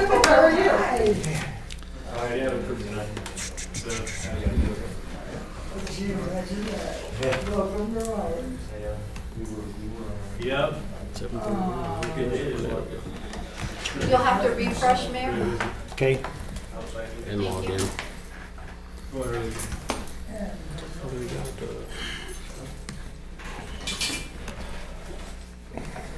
If necessary, we also have another way to get on the internet if the guest crashes. It's slightly more complicated. But might be a permanent fix. Internet is never. But might be a permanent fix. Yeah. Did you ever get your emails yet? I did. So just Thursday or Friday, we got it fixed, and that's also what's they started working on the Wi-Fi because we brought that up and we went over it. So what he did with mine might fix all of yours as well. So we'll see, because it is a pain to put in. Like 30 different logins to get a email. And then just one, and then you don't. When it prompts, you don't like when you connect. You don't have to do username, password anymore. It's just the one password. It prompts for you. Man, mine is like Is everybody ready? You gotta enter cut my code, enter another one. I'm like, all right, I would like to call this meeting to order. It is 7:32. Please join us for the Pledge of Allegiance. I pledge allegiance to the flag of the United States of America and to the republic for which it stands, one nation, under God, indivisible, with liberty and justice for all. Thank you. Roll call, please. Mayor Terry Wycombe, Here. Vice Mayor Steve Sanger, Here. Councilmember Darrell Gardner, Here. Councilmember Tanya Lumen, Here. Councilmember Bruce Seeloff, Here. Councilmember Jacqueline Wells, Here. Councilmember Chris Weisenberg. Here. Thank you. Thank you. Next thing on our agenda is to approve the agenda. I would entertain a motion.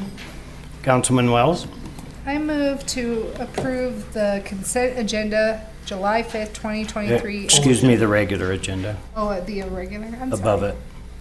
Sorry. I move to approve the July 5th, 2023 city council agenda as presented. Second. There's been a motion made and seconded to approve the July 5th, 2023 city council agenda as presented. Is there any discussion? Seeing none, please open online voting. Online voting is open.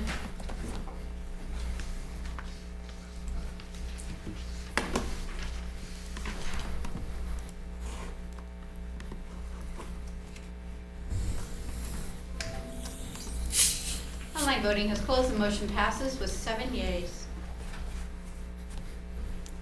Next thing on our agenda is the consent agenda. Councilman Weisenberg? I move to approve consent agenda July 5th, 2023 as presented. Second. There's been a motion made and seconded to approve the consent agenda for July 5th, 2023 as presented. Is there any discussion?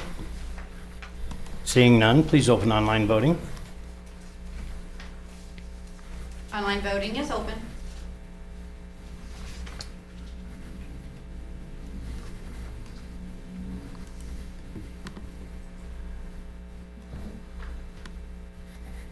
Online voting has closed. The motion passes with 7 yeas. All right, thank you. The next thing on our agenda is, well, let's see here, hang on, sorry.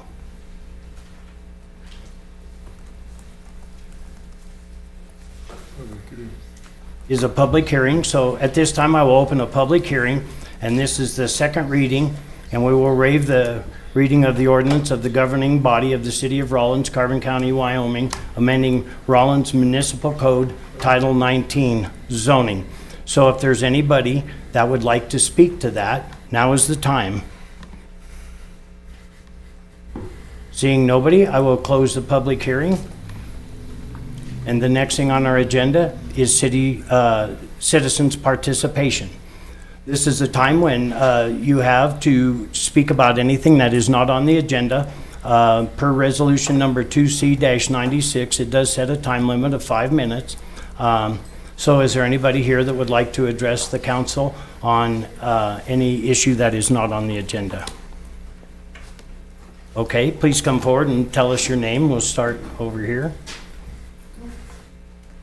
If you can just flip the next page, next page. Just flip that page. Then just flip it, and just one for citizens. Oh, citizen, okay. Thank you.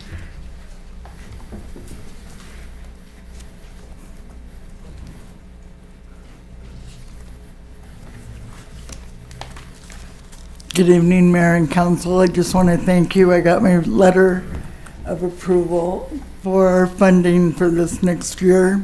Thank you very much. I just want to announce that we have an upcoming Part 2 Brownfield workshop coming up in the future, in the near future, probably like mid-September.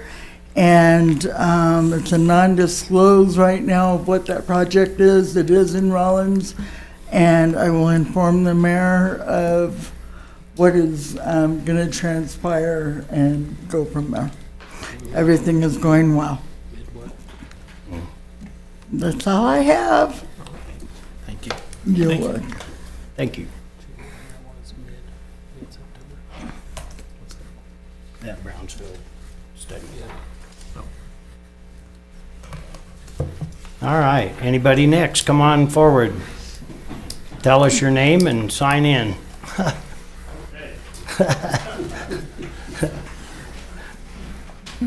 For the record, I'm DeBarry Martinez. I just want to thank the council, the city, for the new bus.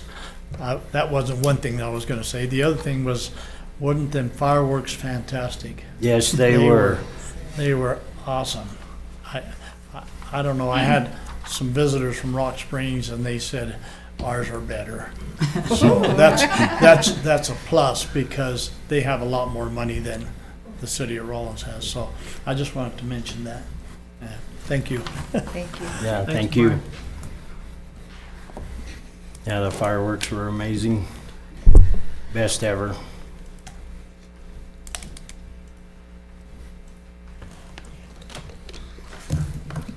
I wish I could say I seen them. Is there anybody else that would like to come up at this time? Please come forward.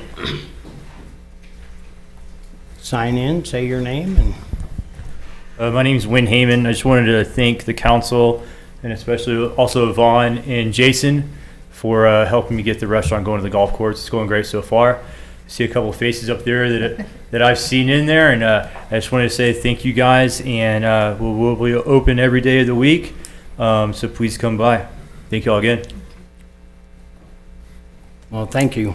Yes, sir. Yes, Jackie. I was one of those faces. It was very good. Thank you. You're welcome. Thank you. I've actually had 2 or 3 people call me and tell me that they met a very pleasant person. The atmosphere was positive and the food was great. Awesome. So That's what we want to hear. that's pretty awesome. Yeah, we had a great first week of food last week, so yeah, it's awesome. So thank you guys again. Yeah, thank you. All right. Is there anybody else that would like to come up at this time? All right. Seeing nobody, I will move on to the next item. Presentation of the Wyoming Association of Municipalities 2023 award recipients. I want to point out something to everybody that they possibly know, but mostly to the people that are listening, that WAM gave out 5 awards this year, and Rawlins won 4 of them. And that is something that is just unheard of. It's just incredible. The honorary member award went to Dabari Martinez, and we'll get to that in a minute. And then the community hero award went to our Parks and Rec department. And the WAM Summer Convention Scholarship went to Tanya Lumen. And the Leadership Training Services Scholarship went to Lynn Shearer. And so those are 4 awards out of 5 that went to Rawlins. And I would just like to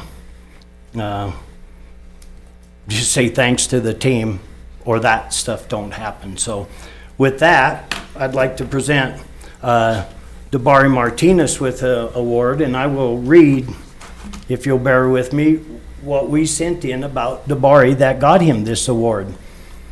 And it gives the citizens of Rawlins, Wyoming great pleasure to nominate Dabari Martinez as the 2023 Wyoming Association of Municipalities honorary member.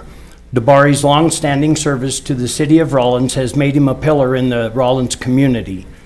Dabari has been a resident of Rawlins for over 75 years and has been active in city government over 40 years. His public service and influence has gone beyond the city limits of Rawlins and led to service on several county and state boards. Dabari's community service has reached beyond his position on the city council. He is a large part of a very fiber that makes up Rawlins. His concern and service to the citizens has made him a town father. Every day, Dabari sets aside multiple hours to walk through the neighborhoods to see if he can help someone in need, listen to their concerns, and see what needs to be done. He then works through city administration to reach workable solutions. Dabari was elected to the city council starting in January 1973 and multiple terms through January 2011. His peers elected him mayor for a term starting in January 2001 and ended in January 2003. After a short break, he was re-elected to the city council in January 2015 and served through January 2023 before entering political retirement. So far, Dabari served as a board member for the Wyoming Association of Municipalities and was an active member on the Resolutions Committee. In all of his years of service, he did not miss a Wyoming Association of Municipalities conference. Dabari has served many decades, and his influence has been felt in every committee and commission of the city of Rawlins, and his accomplishments too numerous to mention. In addition, he has served on multiple boards, including the Payroll and Library Board, DeBari's favorite part of his service was the people he met and the relationships he developed. Every day you could find DeBari in the neighborhoods visiting with residents and listening to their concerns. He spent substantial time at City Hall sharing his visions for the city and exploring ideas that will make Rawlins a better place. DeBari will be the first to take a swing at a reclamation project or to fight to lower the water rates while considering the cost of the city to serve. DeBari served with the belief that the right decision was not always the most popular. The city of Rawlins feels that DeBari's service and character makes him an ideal candidate for the Wyoming Association of Municipalities Honorary Member Award. He has always made the city of Rawlins proud, and likewise, we will make the Wyoming Association of Municipalities proud. The city of Rawlins asks that the committee give sincere consideration for DeBari Martinez as their 2023 honorary member. Thank you. And needless to say, he was up against some pretty stiff competition, but not really when you consider 40 years of service to the city. So at this time, DeBari, can you come on up front?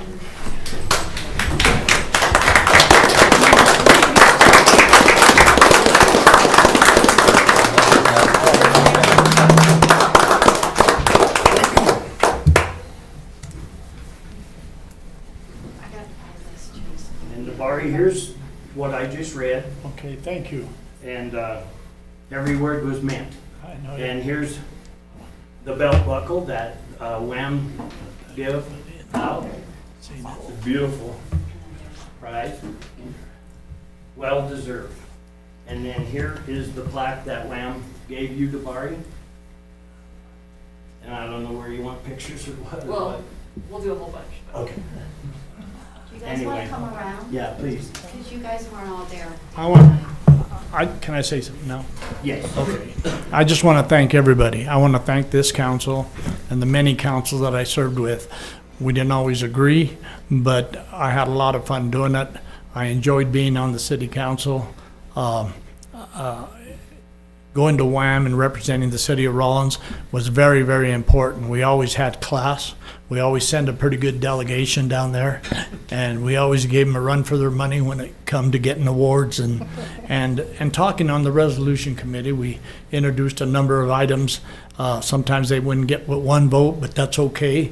We kept shooting for them. And this last one that we went to in Laramie, where they talked about the building, a dangerous building, I was really, really excited about that. I wished they would have did what we wanted them to do, but part of it is okay, and that's all right. So I want to again thank you all, and if you ever need anything, feel free to call. Thank you. Thank you.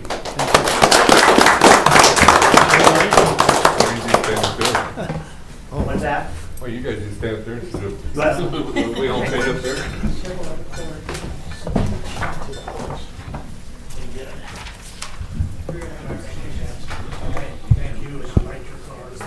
I'm just going to take it.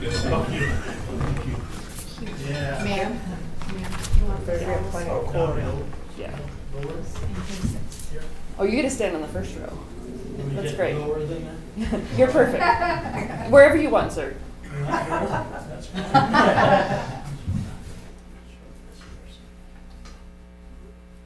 Can't see the buckle. Oh, That's cool.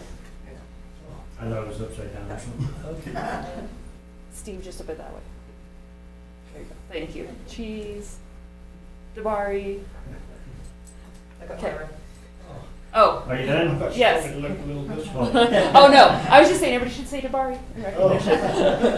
Oh, you got it? I got it. Okay, thank you. Thanks, All Lori. right. I did talk to a guy that had a car like yours. Yeah. I said, what did you give for the I said, well, you can sell me the tires. Beautiful car. Thank you. Have a good one, folks. Have a good one, huh? If you ever need anything.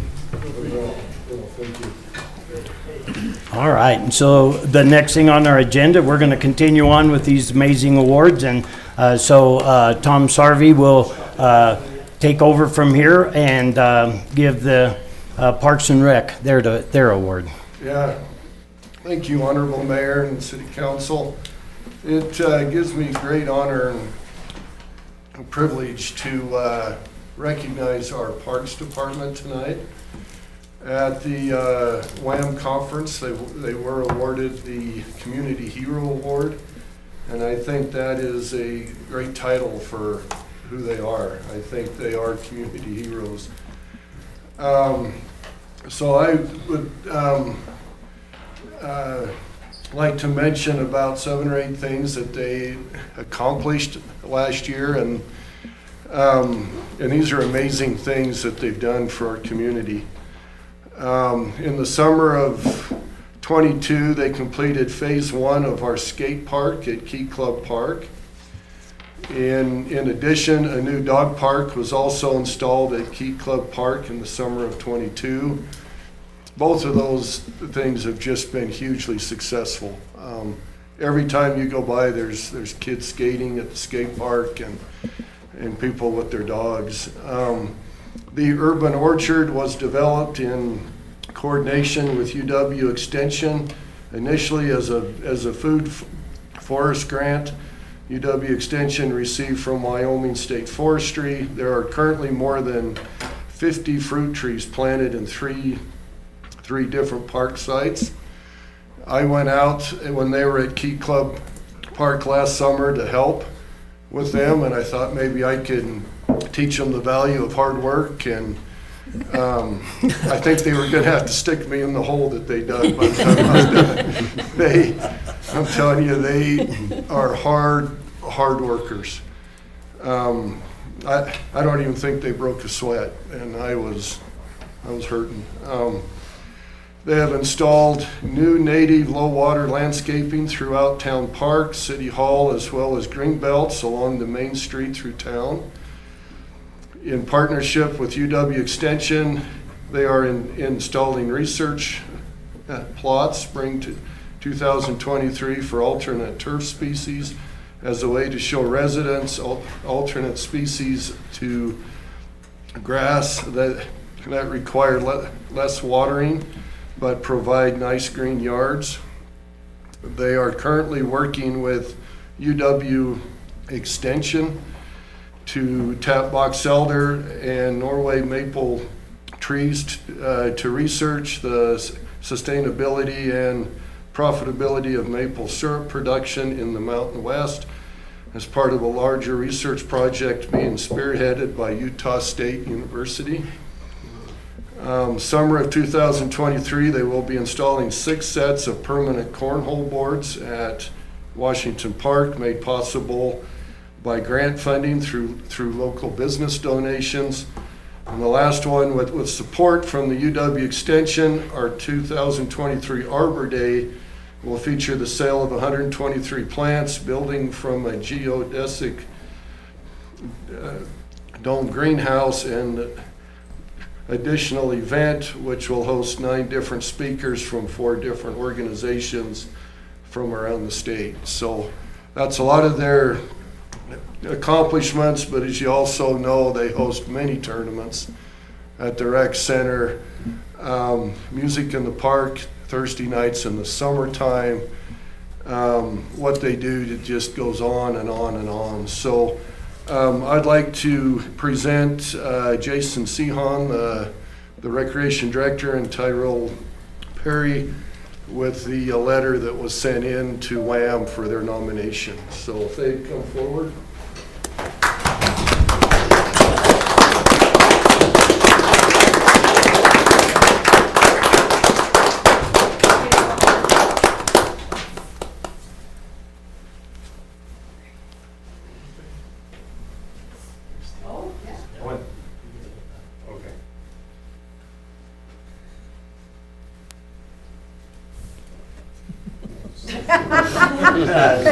Okay, everybody say cheese.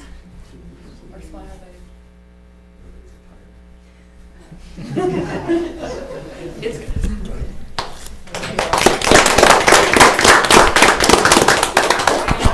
Honorable Mayor, would it be appropriate if I say just a few things? Absolutely. So, first of all, thank you, City Council, for your ongoing support and for the nomination for this award. It belongs to our staff. We have Steve Wilkins, our shooting range supervisor here. Tyrell Perry's our Parks and Rec director. Patty Hayes, our recreation superintendent, and all of her staff. Abe Colsey with the golf course and all of his staff. So it runs deep, and it really belongs, like I said, to our staff. They are dedicated, they are determined, they are motivated, they are resourceful, as you can see, and they are passionate about what they do. So thank you for this honor, and thank our staff for doing such great things for this community. Thanks for making us so proud, and I mean it. All right. The other two awards that were given there, like I said, was the Convention Scholarship for Tanya and Lumen, and the Leadership Training Services Scholarship to Lynn Shearer. And now my board docs is, oh my goodness. Okay, we're back. All right, did I leave anything out from that?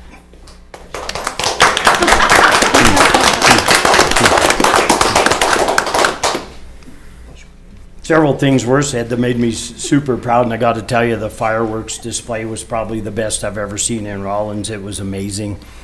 We always have had really good fireworks, and this year, for some reason, they were just spot on, no breaks, beautiful. Anyway, I don't see the firemen here, but if you're at home watching, thank you. It was a good deal. Okay, so, gosh, this thing is driving me crazy.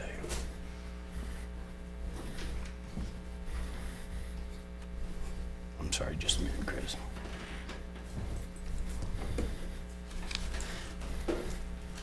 Okay. So now, next on the agenda is the Shooting Range Advisory Board appointment. Is that correct? No, golf course. Community building. Where are we at? Community builder. Those are good.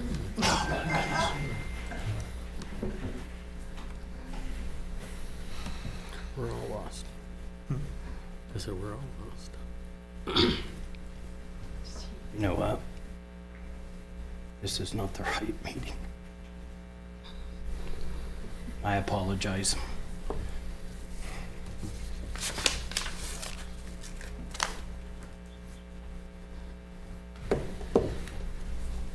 If I can get it this way, I'd prefer, but.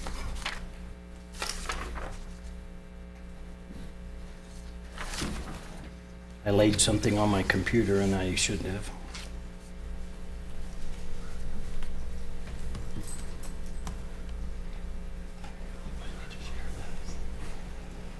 Okay, I'm sorry. Now we're back. So Rochelle Ranch Golf Course Advisory Board appointment. I would, We have a presentation above that. above that. Presentation. Okay, I apologize. My goodness. It's like I can't read. I was with you. Now, the next on the agenda is really the presentation of the Community Builder Award for July 2023, and I will turn the floor over to the committee that does our Community Builder Awards. Honorable Mayor and Council, and can I ask members of the volunteer committee to please join me up here? All right, I'll do a quick introduction. Mike O'Brien's gonna send it home for us tonight. Keep up the good thoughts here this evening. The Community Builder Award is a monthly award the city presents to local individuals, businesses, and organizations for their volunteer service, sponsorship, promotion of programs and events, outstanding service in the interest of the city, and for other contributions significant to Rawlins' quality of life. Our volunteer committee meets monthly to discuss recipients, and for the month of July 2023, the committee would like to award the Community Builder Award to Elisha Malchek. Hope I said that correctly. And I think, Mike, you're going to have a few things to add, correct? Alicia, my apology. Honorable Mayor, City Council. I had the pleasure of informing Alicia that she had been chosen as the recipient of the Community Builder Award for the month of July. Some of the things that Alicia volunteers her time doing are coaching, decorating kits for the rec center youths, as well as fundraising for groups like RMS, RHS, FUMP, and the National Honor Society.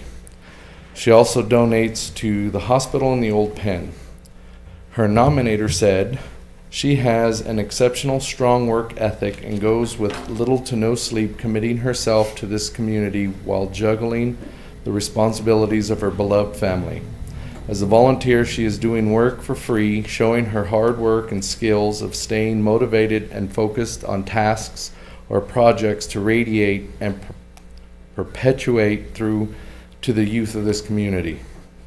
While I was speaking with Alicia, I had asked her a series of questions. One of the questions I had asked her was, "What drives you to serve your community?"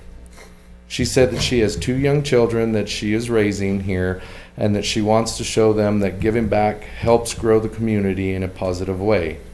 Then she stated, "Fill the cup rather than empty it." She also stated that she was able to start a business where she can work from home so she could have the time and ability to give back and be out in the community. She believes that providing resources, especially for the youth, is what creates a vibrant, connected, and engaged community. Now let us all show Alicia how thankful we are to have her a part of the community by helping her fill the cup.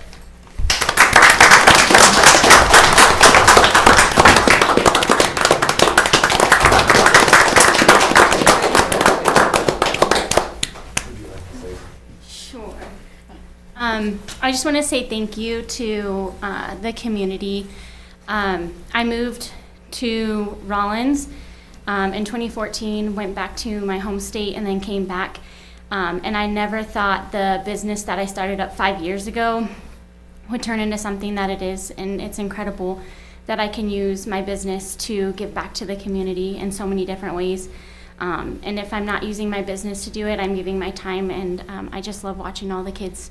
And it's very rewarding to go in Walmart or the other stores and, hey, that was my soccer coach. Hey, this was my basketball coach. So I really, really am thankful for the community for letting me be here.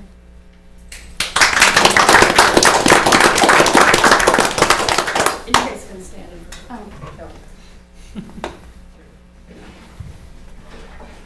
And Alicia's donating her money to the High Country Behavioral Health.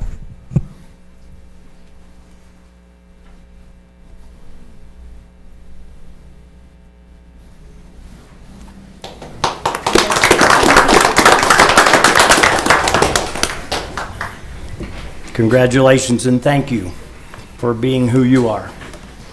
All right, next on the agenda is the Rochelle Ranch Golf Course Advisory Board appointment. And Councilman Weisenberg? I move to appoint Edgar Wynn Heyman to the Rochelle Ranch Golf Course Advisory Board for a term ending December 31st, 2025. Second. There's been a motion made and seconded to appoint Edgar Wynn Heyman to the Rochelle Ranch Golf Course Advisory Board for a term ending December 31st, 2025. Is there any discussion? Would you like to speak to the, why you went on that board, Wynn? Yeah, of course.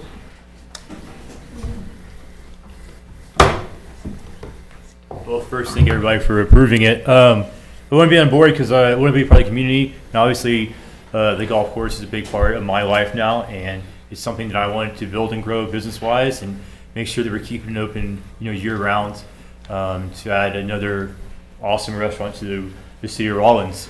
Also, like work with the board to, do events. We're talking about doing music on the green in September and some other things to bring the community or non-golfers and golfers out to the ranch to maybe enjoy some drinks or food and have a great time.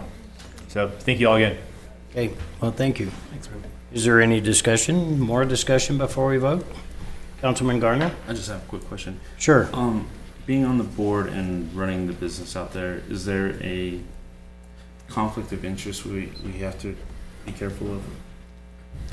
Councilman Singer? Vice No, Mayor because Singer? it's not, the board itself is not, doesn't set policy. Okay. They direct us to tell us what they think that they need and what have you. Since they're not setting any policy and there's no voting that they can control, there's no real conflict. Okay, just wanted to clarify. Thank you. Any further discussion? Please open online voting. Online voting is open.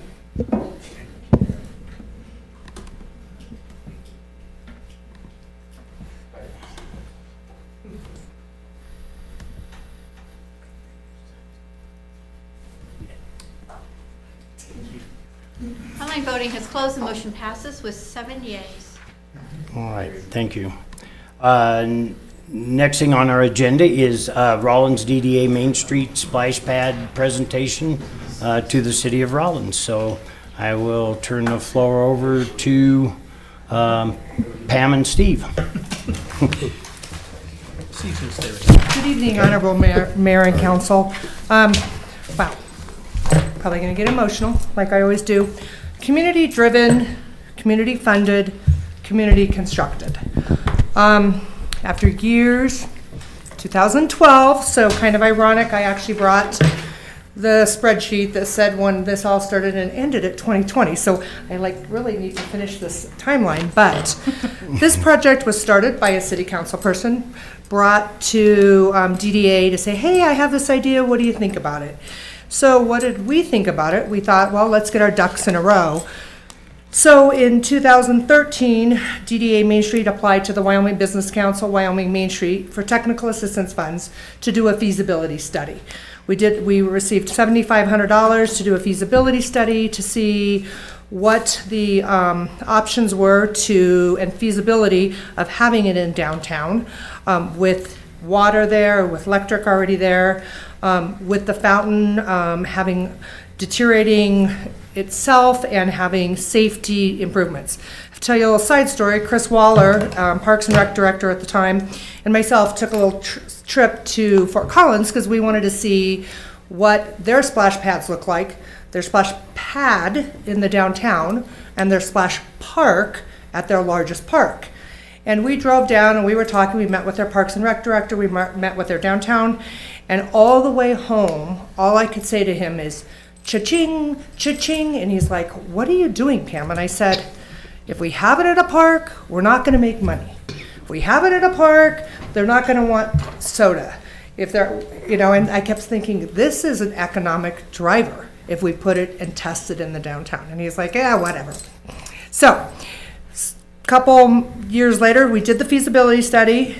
We then, in January of 2015, did a survey to the community. We wanted one more. We had done the feasibility study. We had looked at some models. Now let's take it to the public. So we did a survey through the Daily Times. We had one of the largest feedbacks. I think we had 7,500 who answered the survey.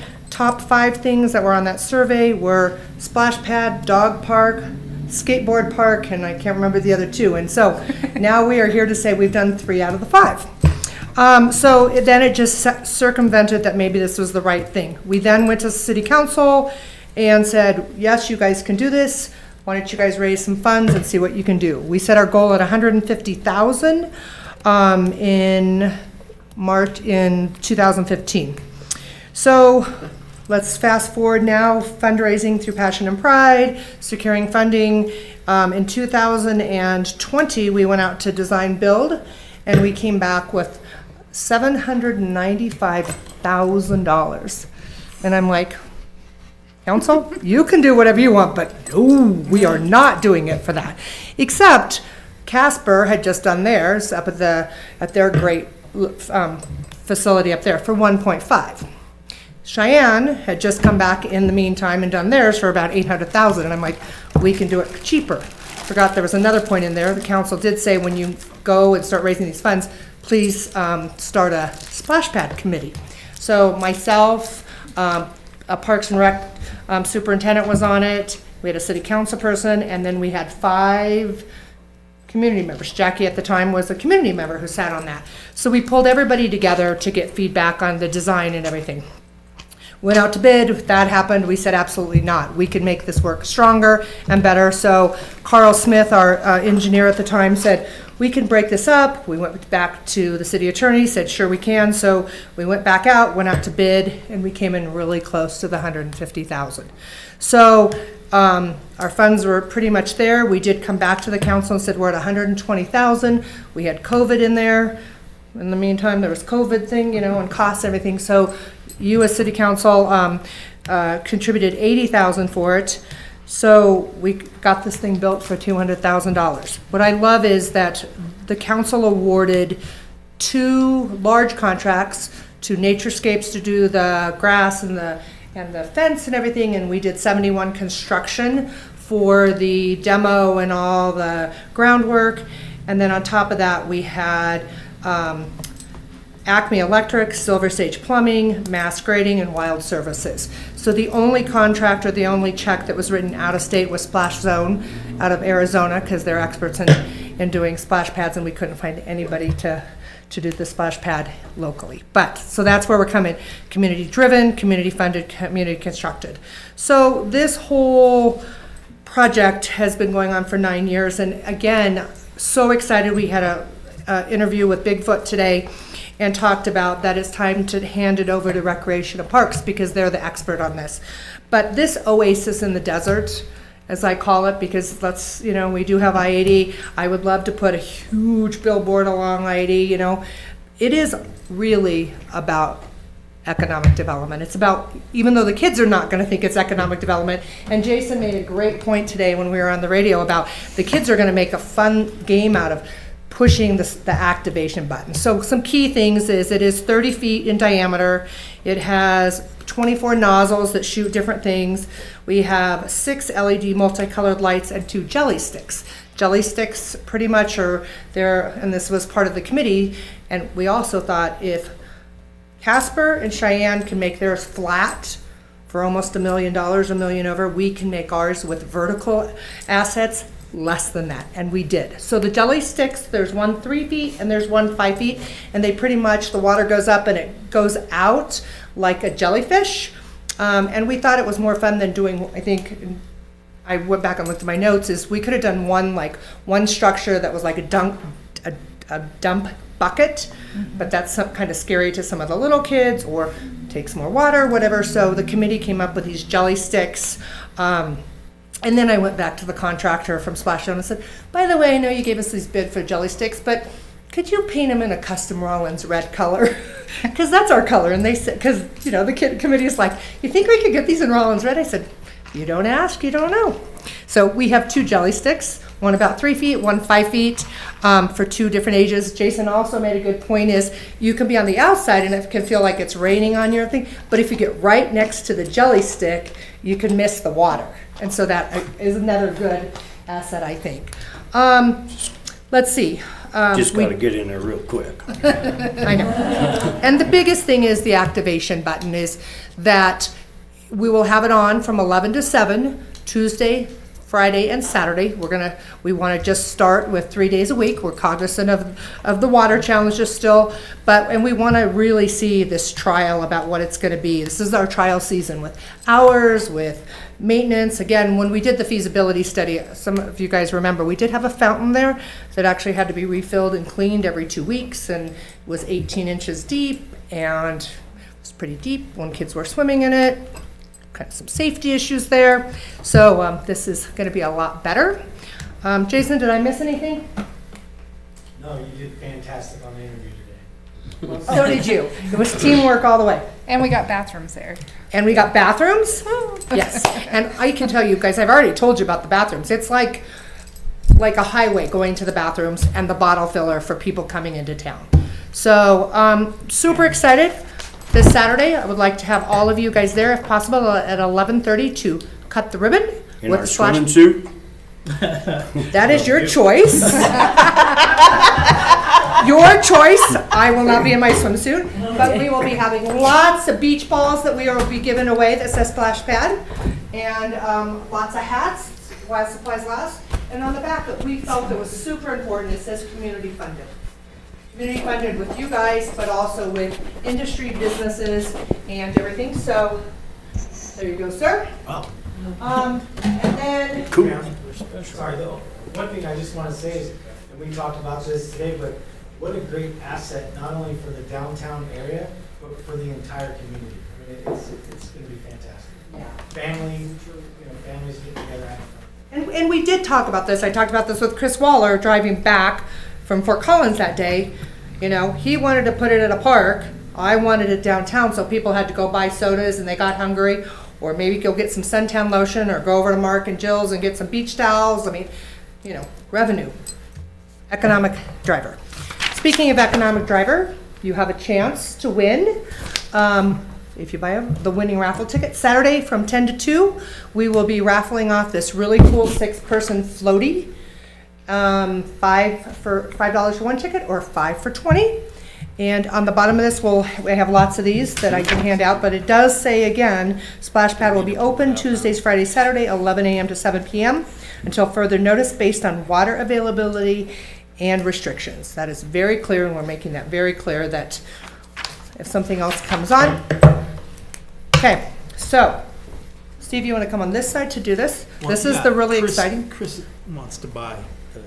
Oh, raffle tickets? Bring them on. I'm always purchasing raffle tickets for different things. He's ready. He put this right here. Yeah. So his money's right here. So anybody else? Where is everybody else's money? So again, this is community funded, of the 120,000, and a lot of industry, a lot of thousands and thousands of hours are put forth to this. So it is my great honor that we are transferring the money from our account to the city of Rawlins, $120,000 that was community raised for the splash pad. Wow.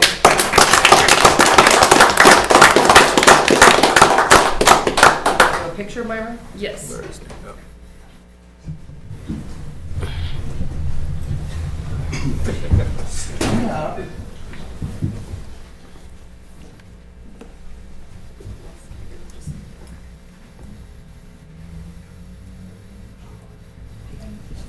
Excuse me, not tall enough.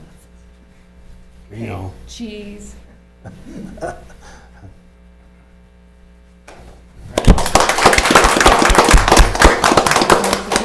So don't spend this all in one place. It was pretty exciting to write, you know. See y'all. Big check. Yeah, when I was in college, Yeah. 40 years ago, I remember writing a check, my first check for my college tuition, thinking I had hit like a payout. My dad's like, I'm like, Dad, did you put the money in my account? But that $120,000 was pretty cool. How many times did you have to write it before you got it right? Oh. I'm married to a banker, you know. Oh. Start buying some raffle tickets. Amazing job. Thank you for not giving up. Okay, take your money for your route. Okay. First time sold. Please win it, so we can, you need 5 people with you. Does anybody want some extra? You guys, I should say, well, I'll talk about it in the DDA room. Oh, I guess I stay up there, don't I? Okay.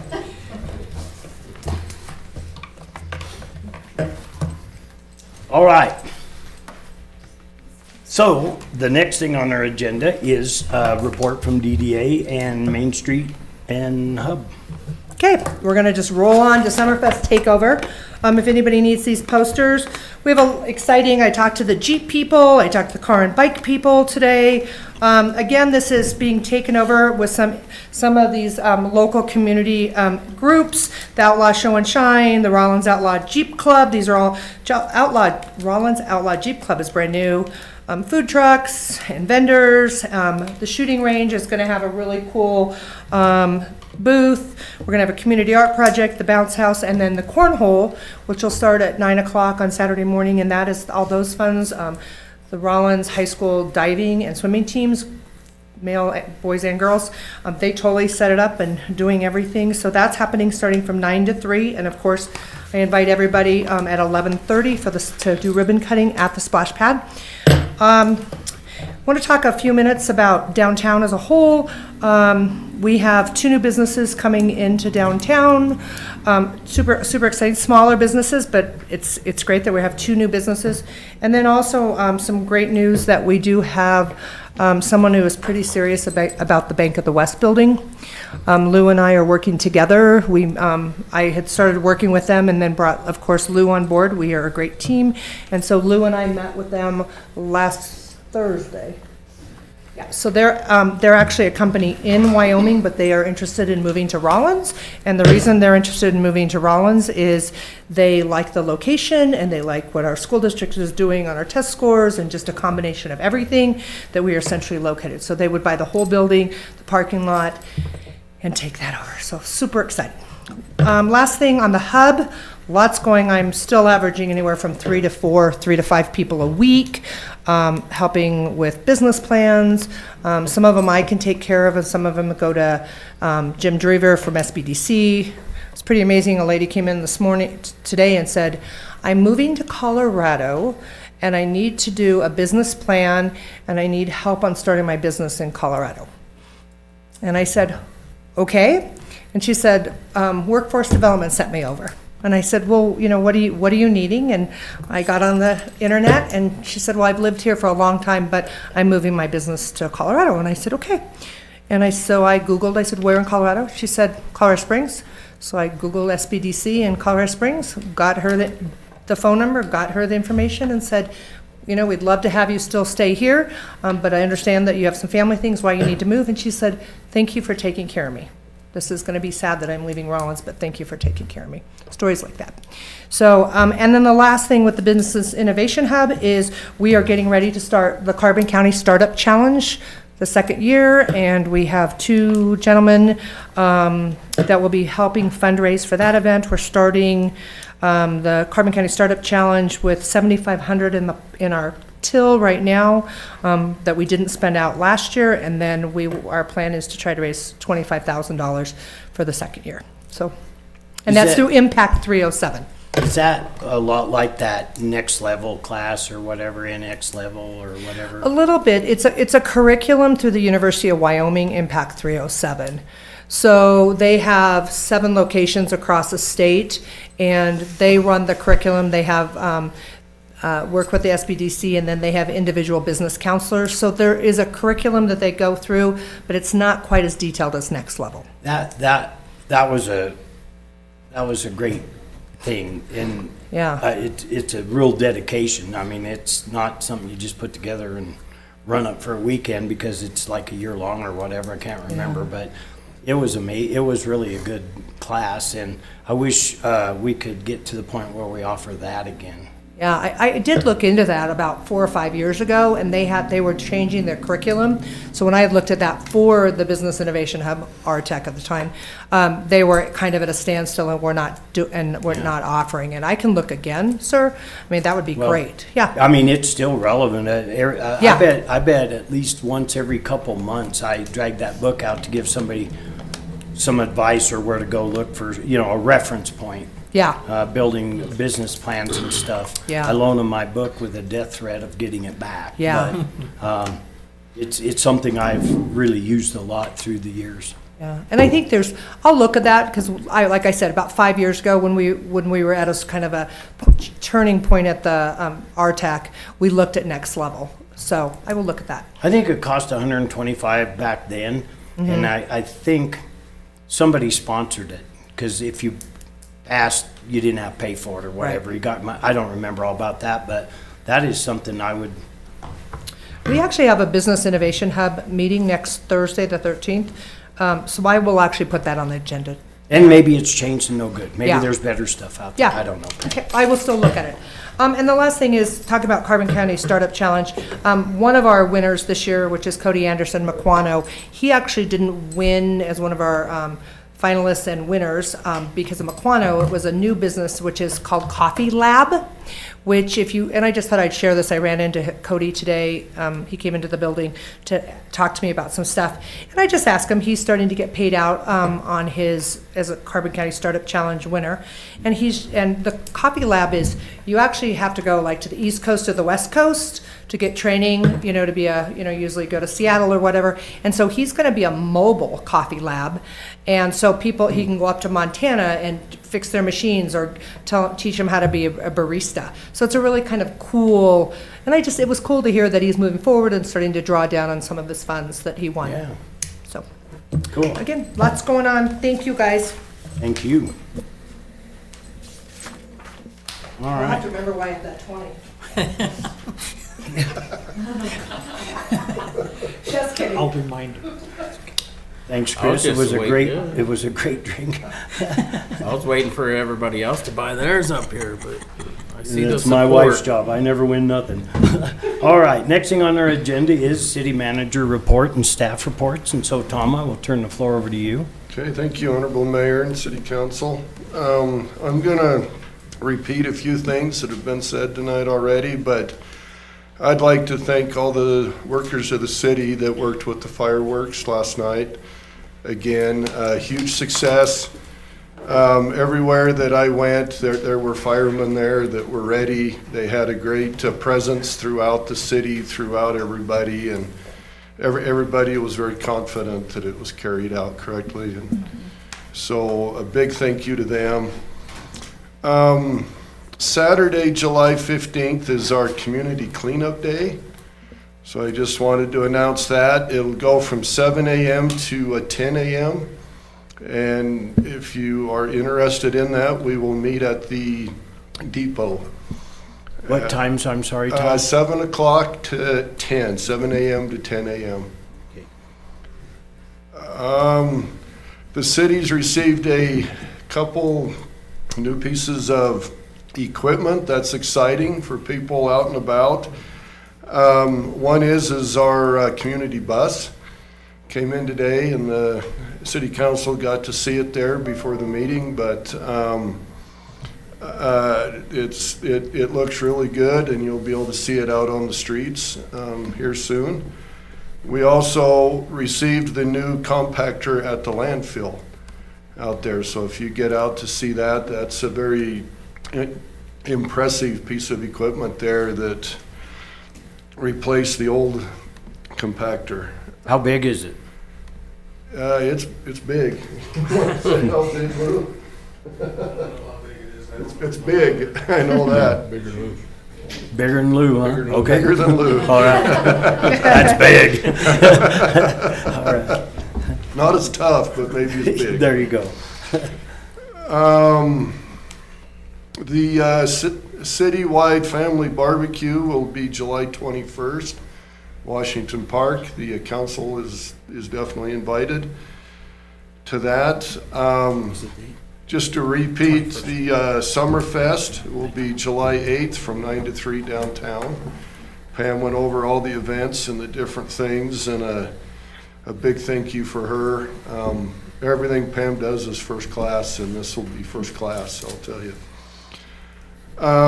There is a new ARPA grant application that will be going out. This is the 4th round that we've received, and so we are preparing applications. One would be for the design of Edinburgh Street. We're gonna look at the design of that, and then the design of the transmission line would be the two things that we'd look at. We will bring to council the resolutions and for final approval of that.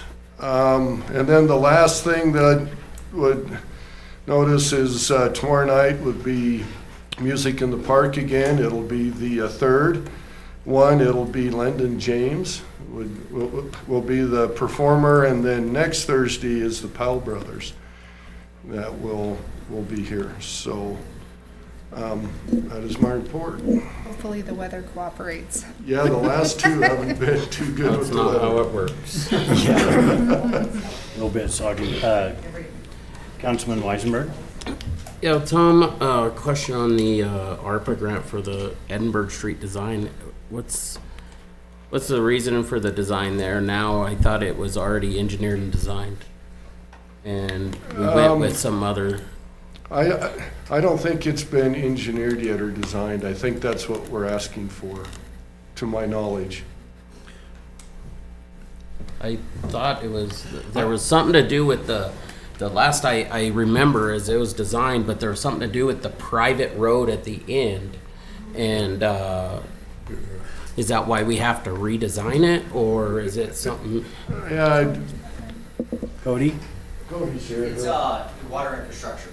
So we got the 6 penny is for the roadway, but the ARPA grant is for the design of stormwater, water, and sewage.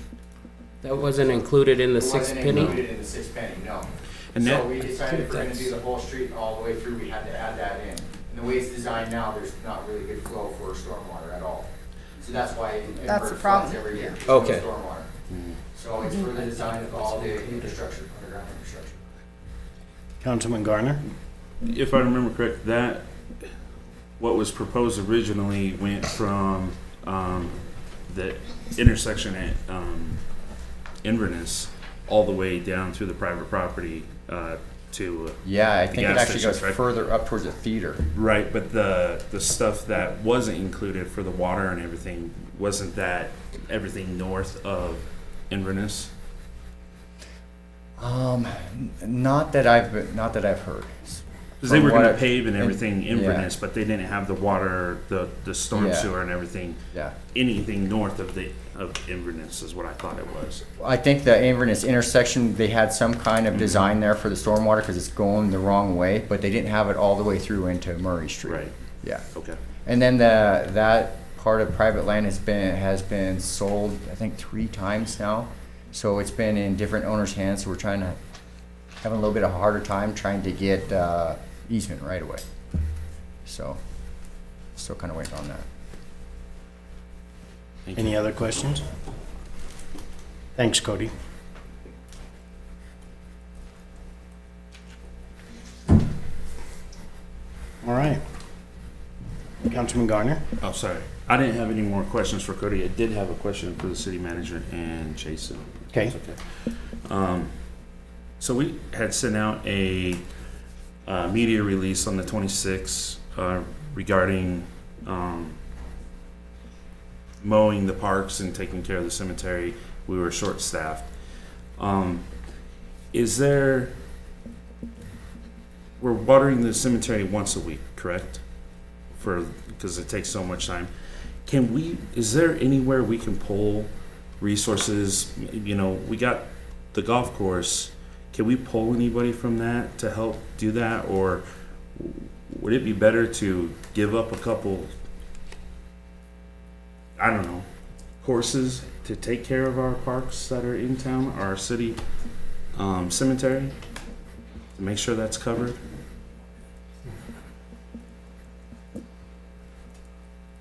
Honorable Mayor and Council, love the idea, and actually our department does function that way. Absolutely, we do cross training and we pull on golf course staff to help with parks and park staff to help with golf course. Our golf course is in a similar situation with staffing. We have 2 full-time employees for the golf course in total. We have 1 part-time employee, and typically we have 4 to 5 seasonals. Right now we have 1. We just had another one start last week. So there's the lack of staffing to mow, 100 acres of fairway, 140 acres of turf total at the golf course with the staff we have there. The other part of it does take some training to be able to water the golf course. I'm sorry, the cemetery, because the water lines run. So there's a water line on the west end and also the uphill, and on the east end downhill, and we have to turn on the valves on the top and the bottom because the water runs together to irrigate the cemetery. So it takes time. We do, when our staff is there, try to do some other maintenance on the cemetery, but it's kind of limited. The real issue is not having an automated system, to be honest with you. Having to do it manually to water one time, we estimate about 26 hours of time just to water it once. Are we looking at an automated system, or is So that? we have looked into it. We have cost estimates. We were hoping to get that into the capital budget this year. It didn't work out, so we'll be trying again next year. Roughly 40,000, maybe 50,000. There's a couple ways to do it. You can replace all the control valves throughout the cemetery, but that takes a lot of labor because we have to dig them up and remove them and put the new ones in. To save money, we would want to do that in-house. Again, that takes staff time. Another way that was brought up when we researched this, our park superintendent, Tyrell Perry, did a lot of work and research on this, is that we could actually dig a separate trench and run wire from control valve to get that power so we can have an automated system. But for about $40,000, we could make it so we could operate the cemetery from our phones, the watering. That would be huge because 26 hours is 3/4 of the way to a full-time position. Yeah. And then just to mow and string trim is 2.5 days. So it's, I totally hear what you're saying, and I wish we had other resources. I will say our, fairly new, I think he's been here 7 months now, but Steve Wilkins, our shooting range supervisor, because he has seasonal staff that can be open during the time at the outdoor range, and he's very good with his time and very resourceful. We've pulled him out of the shooting range in the mornings where normally he'd be out there doing some welding and fixing things. He was out at a volunteer work day, not a volunteer, but we had myself and him and some seasonals from the rec center and some of community development crew out there at the cemetery on a Friday morning to try to rake up the leaves and the sticks that fell from the winter. And we're pulling from anywhere we can, but it's tough. Have we looked at contracting by any chance? I've looked at that in the past. It's pretty costly, and the city invests in our parks employees for more than just the cemetery, and I'm a big fan of strength in numbers. 3 people can do a job, in a half hour that one person would take 4 hours or something, and so. But since we don't have them, I was just thinking we could utilize that money just temporary to get some maintenance, and then if you find somebody, then we just say, okay, We absolutely could. I mean, it's a matter of is it in the budget, and right now it's not in the budget, but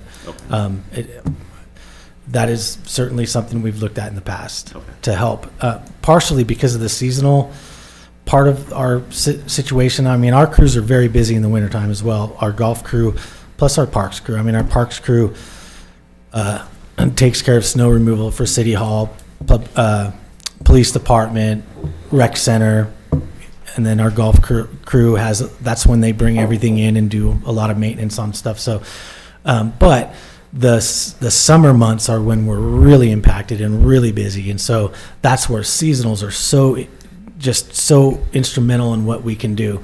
And for example, our parks department, our seasonals generally make up our entire mowing crew so that our full-timers can take care of breaks, water breaks, projects, other things like that. Right now, our parks full-timers are having to try to figure out how to mow the best we can, and it's been a real struggle and a real challenge this year.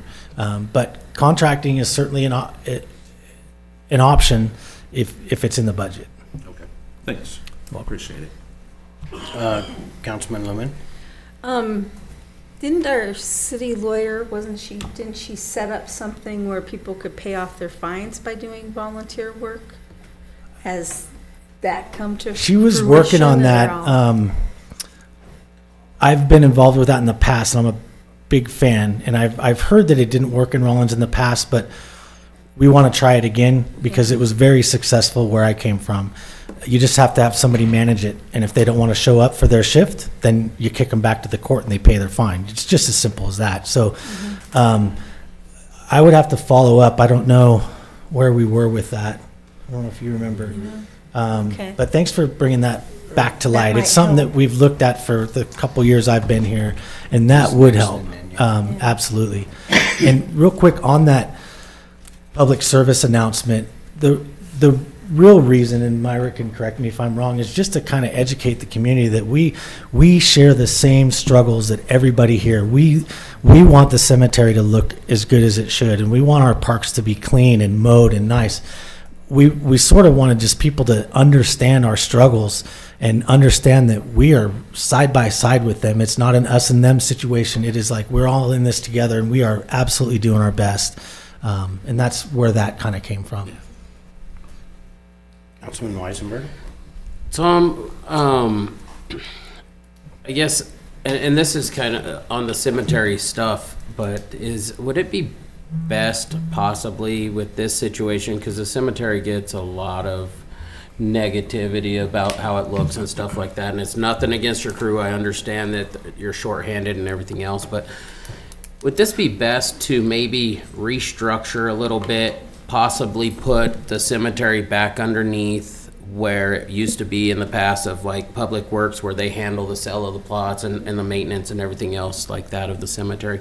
Would that help that situation and relieve some stress off of the Parks Department with lack of seasonals coming in? I don't know if Public Works is like super busy with everything too. I understand it, but will that help? I'm not trying to say you guys aren't doing your job. I'm saying we need to fix a problem. If it's a structure, organizational structure that could help, maybe we could go that route. Yeah, we looked into that during the budget season. The only issue that we have is the staffing.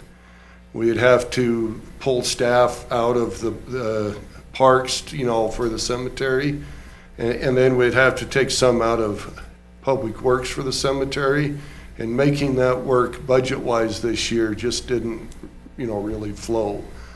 But we looked into that, and that is still a possibility. Of that, we've looked at certain aspects of the cemetery falling to Public Works and other aspects with the parks.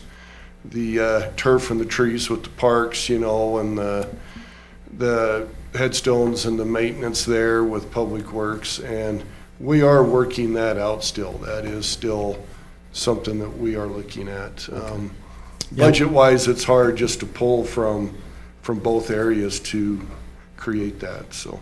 Yeah, and actually, we did kick that around quite a bit, and Tom and I met with Lou, so actually we were kind of Public Works, and then we shifted to community development, but we created a separate budget spreadsheet for the cemetery alone, and then I actually did a third spreadsheet, one being parks maintained cemetery like we have, as far as everything green, so the turf management and the trees, and then community development would maintain the plot sales and the burials and all that kind of stuff, which is what it had been in the past. To take it a step further, we looked at what if community development took over the entire cemetery, like you're saying. But in order to do so so we looked at what is Parks going to give up, because we need to give some of our supplies budget, our fertilizer, our other things like that, and we did that in this spreadsheet. But when we started to break it down, it was so little to give over to be able to continue to maintain our parks. And I'll go back to strength in numbers.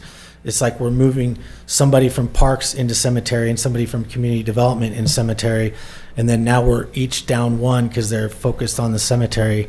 And I'll tell you, when our seasonals were better, when we had more seasonals last summer, we were able to put one of our full-time maintenance workers, hardest working person here in Rawlins, I guarantee you, he worked for the first month and a half just at the cemetery 40 hours a week, and we did a lot. We were able to do a lot.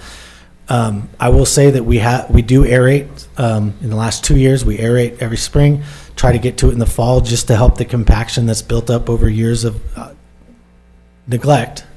Tyrell purchased the proper fertilizer to put down this spring, so we did fertilize, and we had the rain to kind of help with that, because the fertilizer that we had before would have stained the headstones. So we're doing everything we can to be proactive and help that cemetery, but we don't have the staff. When you look at all the time it takes to mow and string trim, and you look at all the time it takes to water. One thing I want to say, we put a lot of time and effort into this, really, but I also reached out to the warden of the penitentiary, because in the past they sent crews up here, and I talked to the assistant there, and this was like a couple months ago, trying to see if we can get their crews, because they come in town and they take care of the warden's residents, and they're having staffing issues as well. So they don't have the staff to bring a crew out here. She said she'd let us know in July if that changes, because that would be huge if we can have their crews, because they have a trailer, they have a portable toilet on the trailer, and they have equipment and string trimmers and mowers. So we're trying to get that back that we had several years ago, and I'm not sure why that went away, but we're trying to get that back. So we're kind of looking at everything we possibly can. And Councilmember Lumen, thank you for bringing up the community service. I think we should readdress that program, and we could partner with the county, but I think it's probably something we can do right here with the city, with everybody that, you know, goes to court there, and give them an option to pay a fine or work it off by doing 20 hours of community service, 40 hours of community service. And in my previous position, I met with them myself, and I sat down and we went over the rules, and here's what we expect. Let's work with a schedule that works for you and our parks crew. Okay, so meet every Tuesday, Thursday at Washington Park at 10 o'clock. Parks crew will meet you there, give you bags to do garbage or whatever the tasks are. And if you don't show up, we're going to call and say what's going on. And if you don't show up a second time, we're just going to send you back to the courts, because we're not going to waste our time. And then you're going to pay your fines. And that worked. You know, you threaten them with that, but we got some good workers. And I'll be honest with you, I hired a parks employee through the community service program. Person made stupid mistake, like maybe a lot of us have, and just didn't get caught. He was an electrician. He was also in he was a certified electrician, but he was also in construction. He ended up applying for a seasonal job. We hired him. He passed the background check, and then hired him as full-time park maintenance. And then 3 years later, he was my park superintendent. So you get the benefit of community services. These are contractors, these are plumbers, these are electricians. So when I meet with them and interview them and figure out a schedule, what are your trades? What can you help with? Oh, I'm a certified arborist. Great, we got some tree trimming for you to do. You know what I mean? It's a win-win. So I'll get that going again to see what we can do. Answered mine. Oh, okay. Yeah, he answered it. I was gonna ask about the penitentiary. Okay. So, Is there anybody else that wants to say anything? Well, thank you, Jason, and I understand if you're shorthanded and then you move people around, you're still shorthanded. Yeah. You know, and sorry for that, but this story in Rawlins. yeah, it kind of goes around. And I mean, this year with that grass growing like crazy and raining every day, don't look at my yard. Okay, Yeah. thanks. Thank you. All right. Anything else? Okay, moving on to the next item is direction from the city council to city manager. Is there anything anybody would like to bring up? The only thing I would like to point out, and this isn't really instructions for you, Tom, I just want this community, you know, we saw, we've seen people almost at every meeting get awards, and some of them are statewide, some of them are amazing.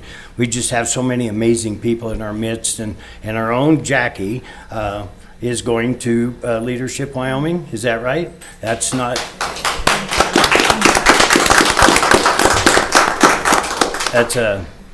That's a great program. You will enjoy it, and you'll learn a lot, and tell Linda Walsh hi. And it's, I think you're only the fourth one from Carbon County, is that right, Pam? Should be the fifth. The fifth? Anyway, it's good. It's really a good thing that you're going, so thank you. It's a dedication of time and all that, but that's to be accepted and all that is just like another award, so thank you. And there's just, Pam, you've done an amazing job with ribbon cutting. The people were tickled to death. You made us proud. Scary event having those kind of people come to our town, but it was awesome. And you guys did a great job down there at DDA. Steve, yourself, I know I've seen you down there a lot, and the parks crew and whatnot. It was a lot of teamwork, and it went off very well. I want to say, I wish Alicia was still here. She had left her cards with Katie's cards, and we were pushing our local talent.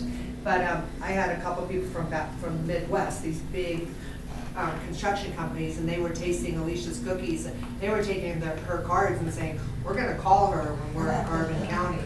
And I'm Yeah. like, yay. Yeah, well, and that's what it is, you know, we raise each other up, or we can stomp each other down, but when we raise each other up, wonderful things happen, and it just snowballs. And so, anyway, for all of you and all of you guys that work so hard to have Rawlins win those awards and whatnot, amazing. And Jackie for doing that extra work, applying for that program. It's just awesome, the people that we've surrounded ourselves with. Thanks to Pam for nominating me. Well, it's a program worth doing. I sat there a couple times going, what am I doing here? But I wish I could have taken it 30 years ago instead of 5 or whatever it was or whatever. And you'll learn a lot of stuff. It's amazing. All right, so anything else? Okay, moving on to the ordinance. Unfinished business, second reading. Councilman Weisenberg. I move to approve the second reading and waive the reading of the ordinance of the governing body of the city of Rawlins, Carbon County, Wyoming, amending Rawlins Municipal Code, Title 19 zoning. Second. Been a motion made and seconded to approve the second reading and waive the reading of the ordinance of the governing body of the city of Rawlins, Carbon County, Wyoming, amending Rawlins Municipal Code, Title 19 zoning. Is there any discussion? And I will turn the floor over to you, Lewis. Thank you, Honorable Mayor and Council. I had a call today from a resident in Saratoga, has property on the Airport Park side in the industrial area. And there was a couple of the C3 areas in our Title 19 that were missed from, I'll start at page 53. Under the zone there, when C1, C2, and C3, that should have been an I in that area. Soup, this Dave, you're making my family's favorite summer pasta soup.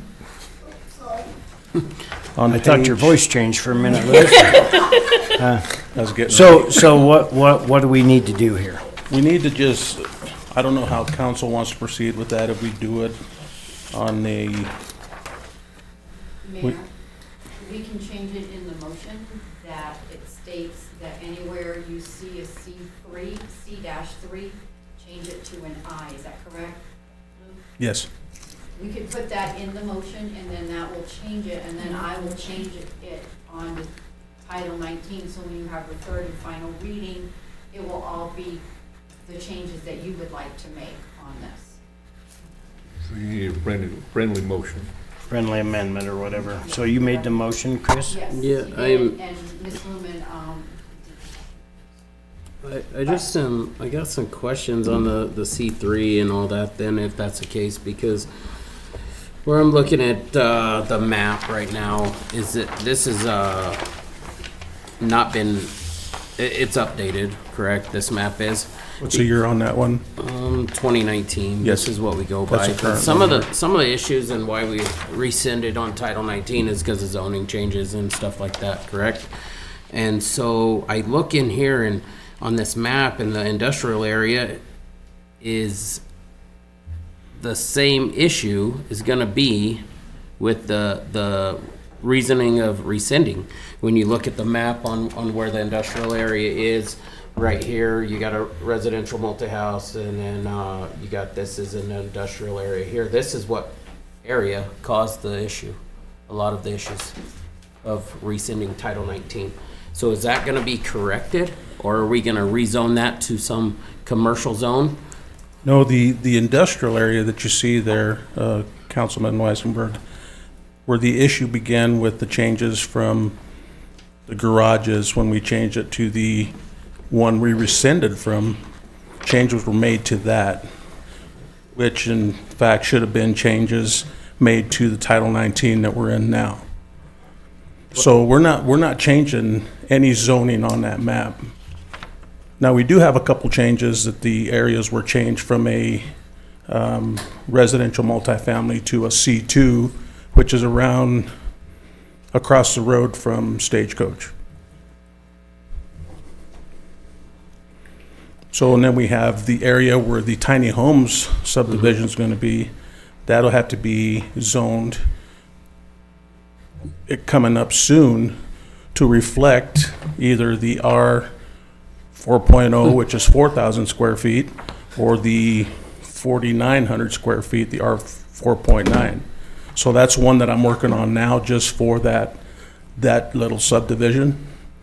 But where the conflict came the last time was the garages, going from the one that we were in, Title 19, to make the changes to this one versus putting them in that other one. Correct, on the garage side, but the rescinding of Title 19 was due to the industrial area. One big thing was the industrial area zoning and what was allowed in it and not allowed in it. That was a huge thing of why it was rescinding. That's the same issue we're gonna end up running into if this map is gonna be correct again. Because the industrial area is gonna be from the cause of problem is, as I'm pointing out right here, is this area right through here. And in the industrial area, unless the wording is changed from the storefronts and all that stuff, right? Then we're gonna be back to square one of what happened again. So that's what I'm curious about. Are we gonna change this? Do we need to amend it to rezone that? And if that's the case, we probably need to go to a planning and zoning. Well, and that, to touch on the map that you have, right now with our C1s, which doesn't allow, I'm just gonna pick a tattoo shop. Mm-hmm. So we have several areas on that map that are in violation. So what we're doing now, we've actually started with the wrecking yards. So special use permit, it's stated in our code, you need a special use permit to run a wrecking yard, salvage yard. Yep. So we've started that process. And I know what you're saying on the map. Are we gonna go through and change that to reflect any business that's not allowed in the industrial area? So then we're gonna probably get into spot zoning. 100%, and that's what I worry about too, right? But where I'm at is with this area. The best was to rezone it. I thought it was to be rezoned or to look at not having industrial. We turn it into a C, I can't remember. A C2 would be your business. C2, right? Because that would allow the liquor store. That would allow Wyoming Rents that was there. That would allow Gonzalez Trucking to be there.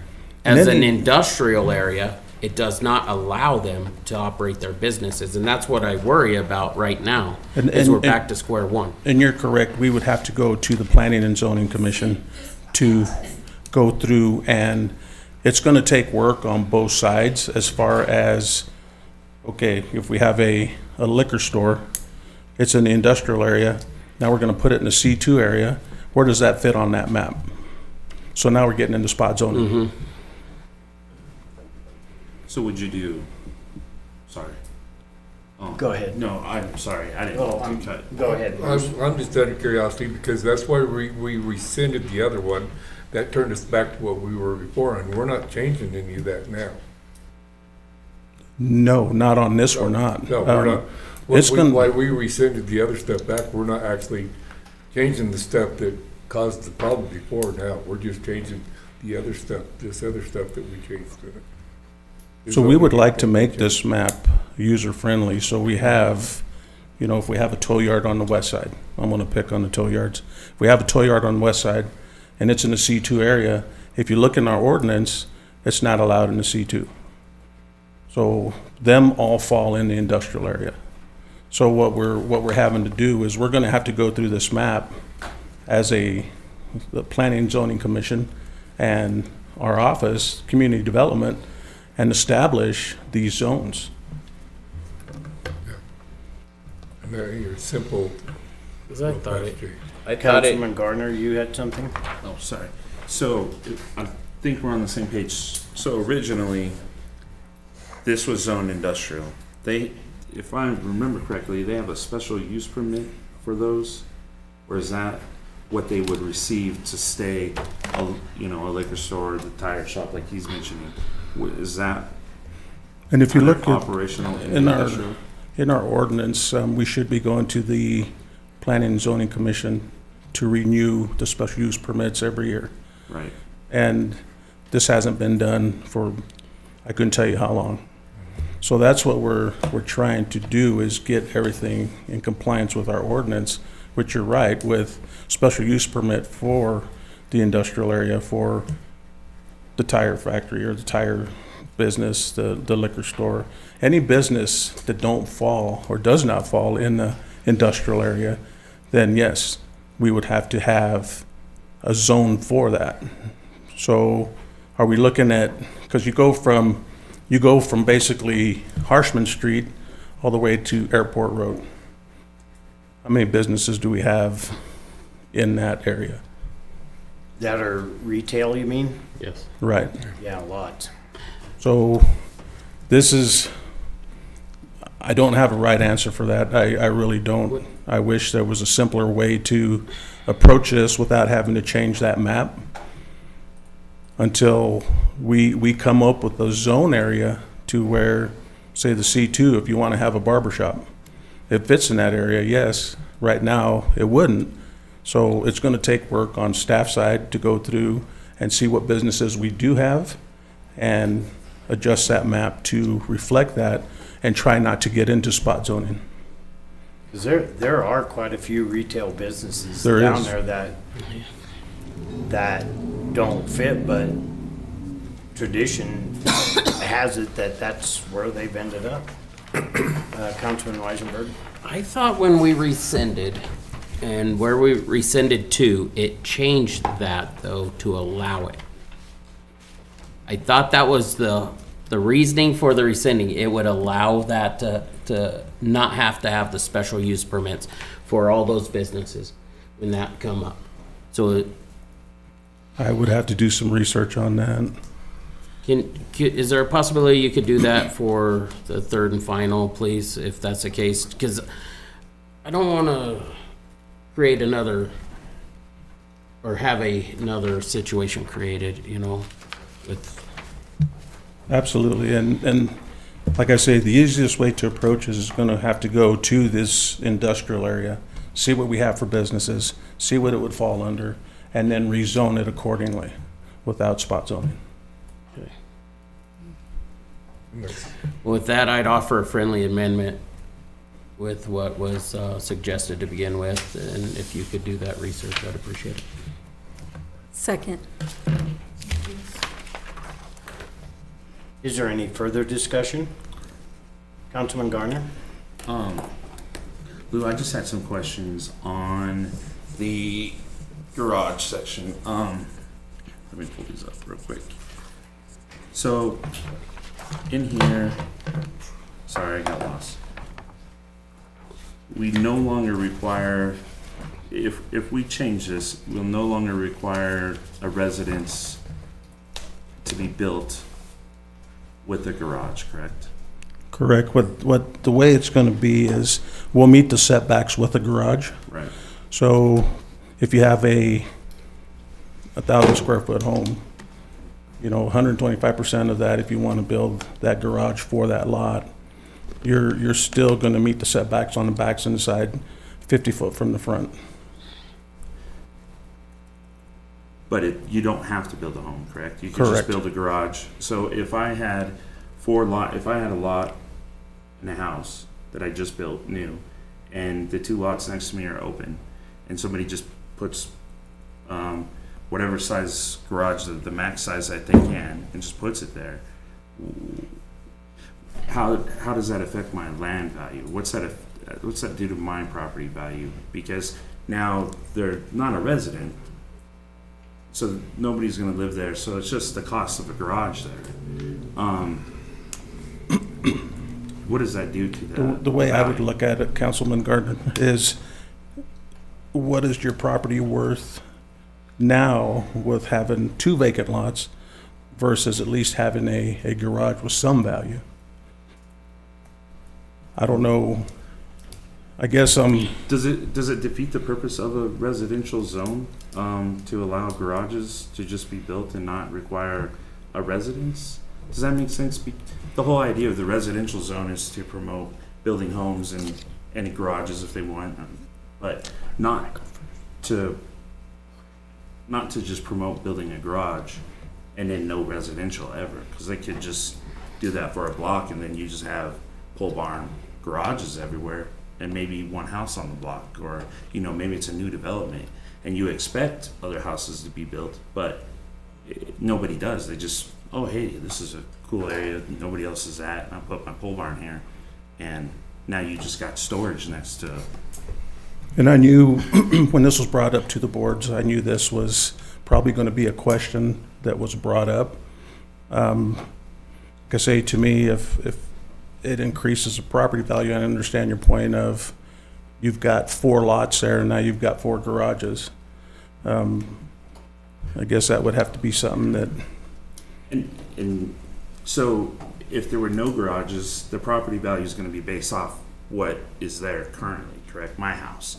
So if my house is setting the standard, then that lot value is going to be a little bit higher because, hey, you got a home here, it's nice, it's got a garage attached, and then the next person comes in. If you're the only one there, if they just do garages, it automatically kills your value of your home. Councilman Weisenberg had something first, and then I'll. Yeah, I think a lot of this was based off of a lot of people with second lots, empty lots, and stuff like that through multiple already developed areas when this was taken into consideration.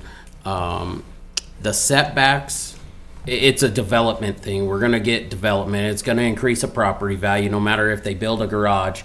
10 years down the road, they build a house. They sell it and someone else builds a house on front of it. The setbacks, it's allowed when just building a garage on the property, an empty lot property, you have to be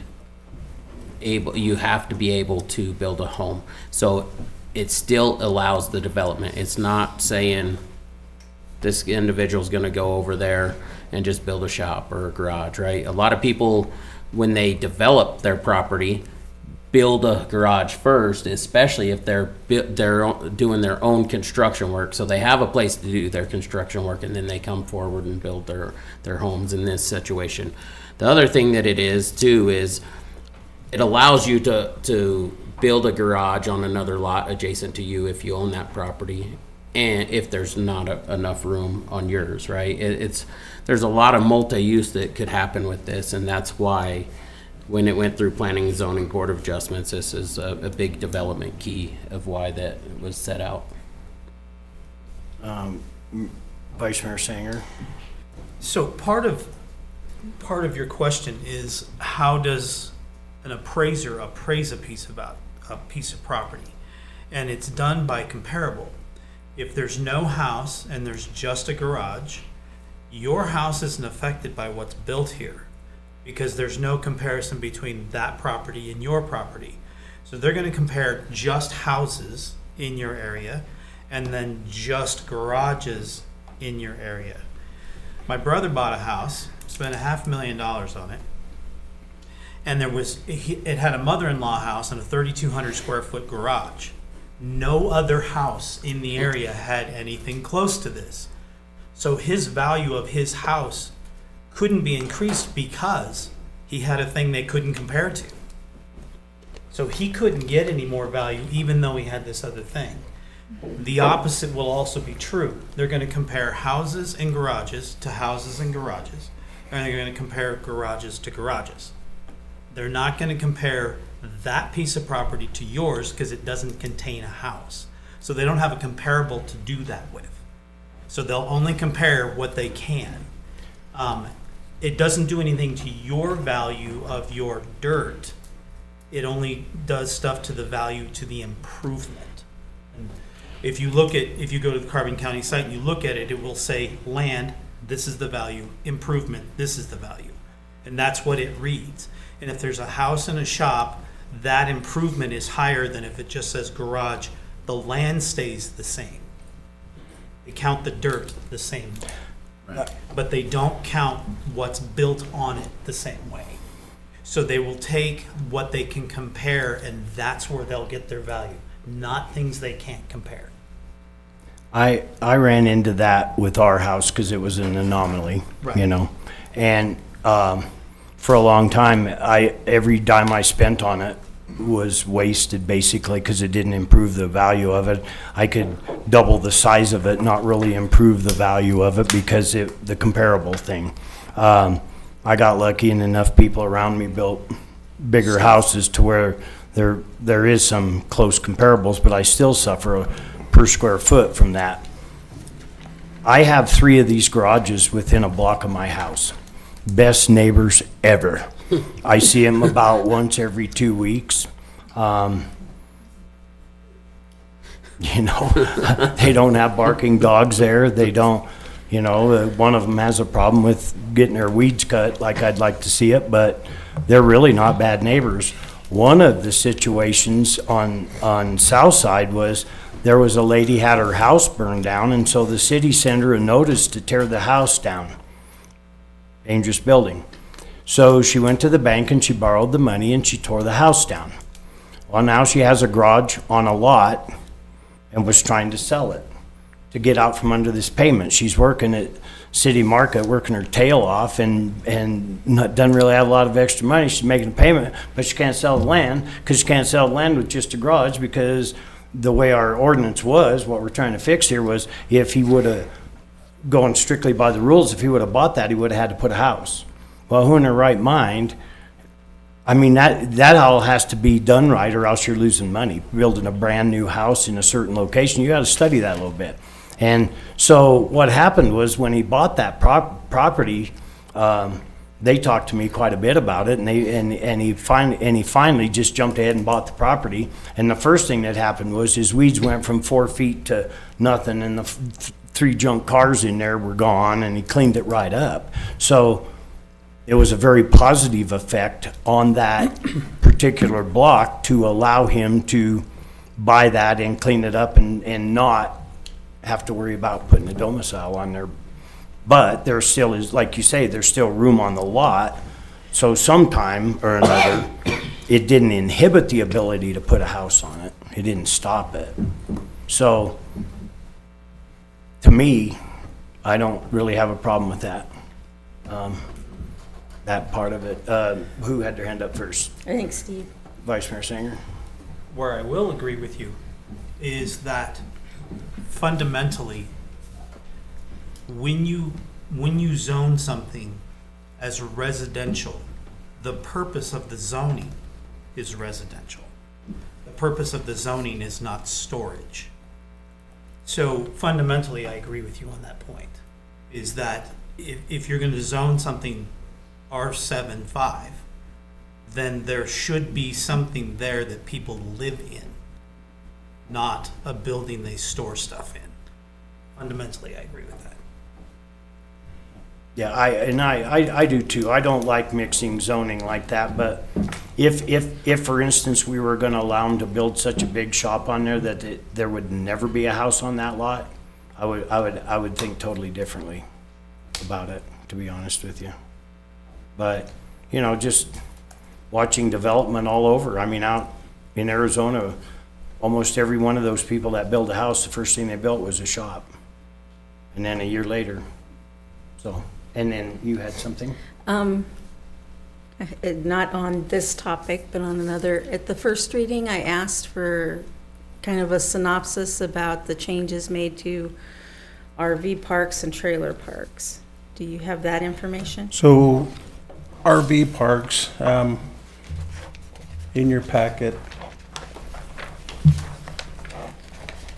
and I had this all highlighted so I could find it real easy because I knew this was coming up.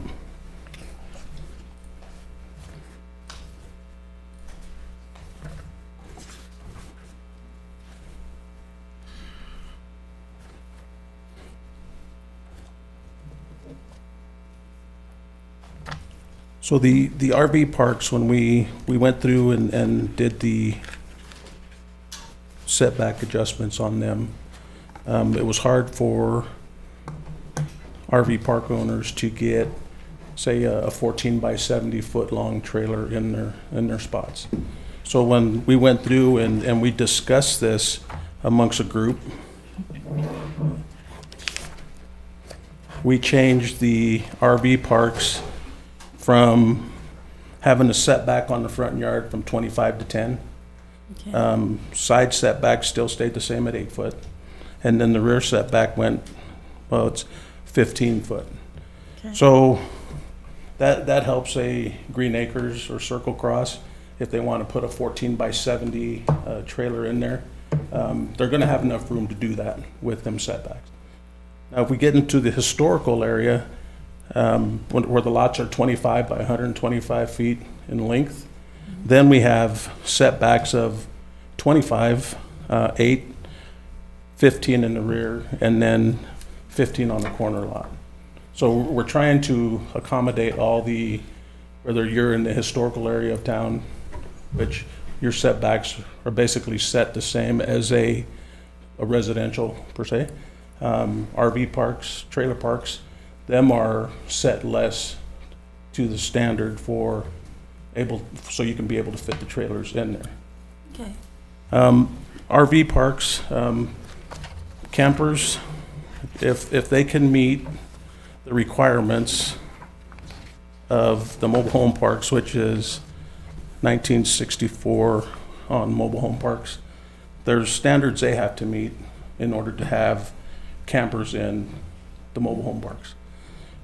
So with that, the setup has got to be, you have to have, get in here. You have to be supported as per the park rules, which is in our ordinance. They must be stabilized from beneath using concrete, masonry, or metal framing supports.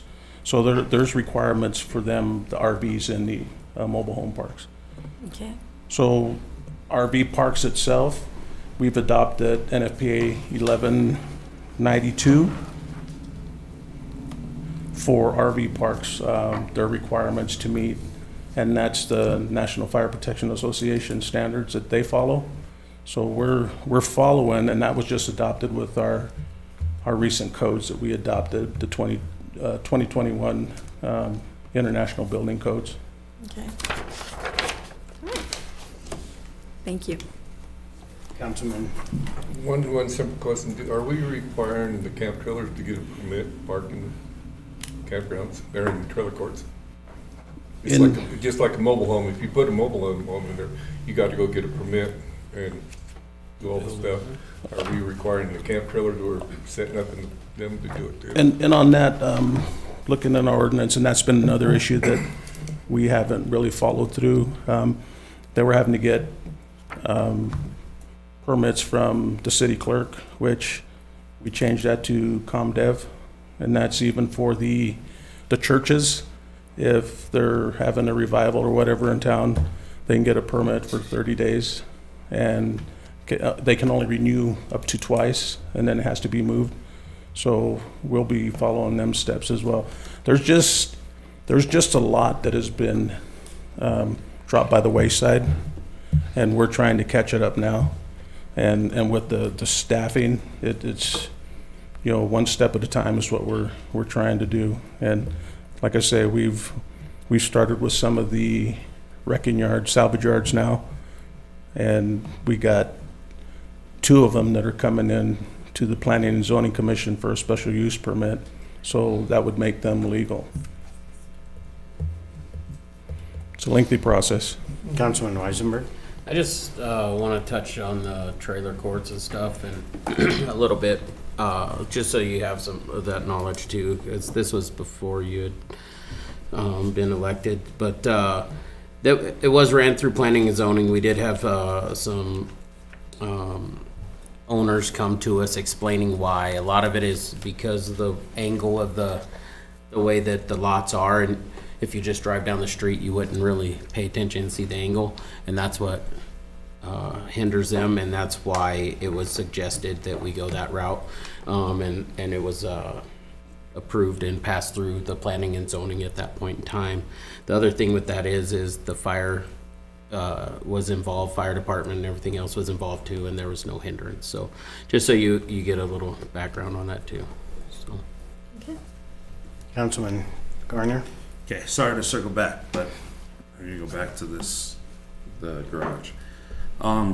So from what you were saying if they do an evaluation on your house, it doesn't affect it because they're not the same type of dwelling, correct? And it doesn't affect land value as Not the far dirt as part. being compared. If we have zones that are for garages, correct, that people could build strictly just a garage? It's industrial area. I was gonna say the industrial area you could. Yeah. And so my next question is, what's the 125% needed for if there's gonna be no requirement for a house? I guess I don't understand that. So if you're, say in the R75, 7,500 square foot lot, if you're gonna build a garage, so if you go, we know that you're gonna meet the setbacks. So Right. when you build your house, you've got a 2,000 square foot garage there as we speak. And you gotta be meeting that. So if you were to build a requirement. home, you would have to build the home to that. It'd have to be a minimum, 1,500. right? The minimum size of whatever that garage took up for that 125, Okay, your house would have to be the smaller footprint. right, okay. So Weisberg, you said that Mayor Wycombe, people build their garages first and then build their homes.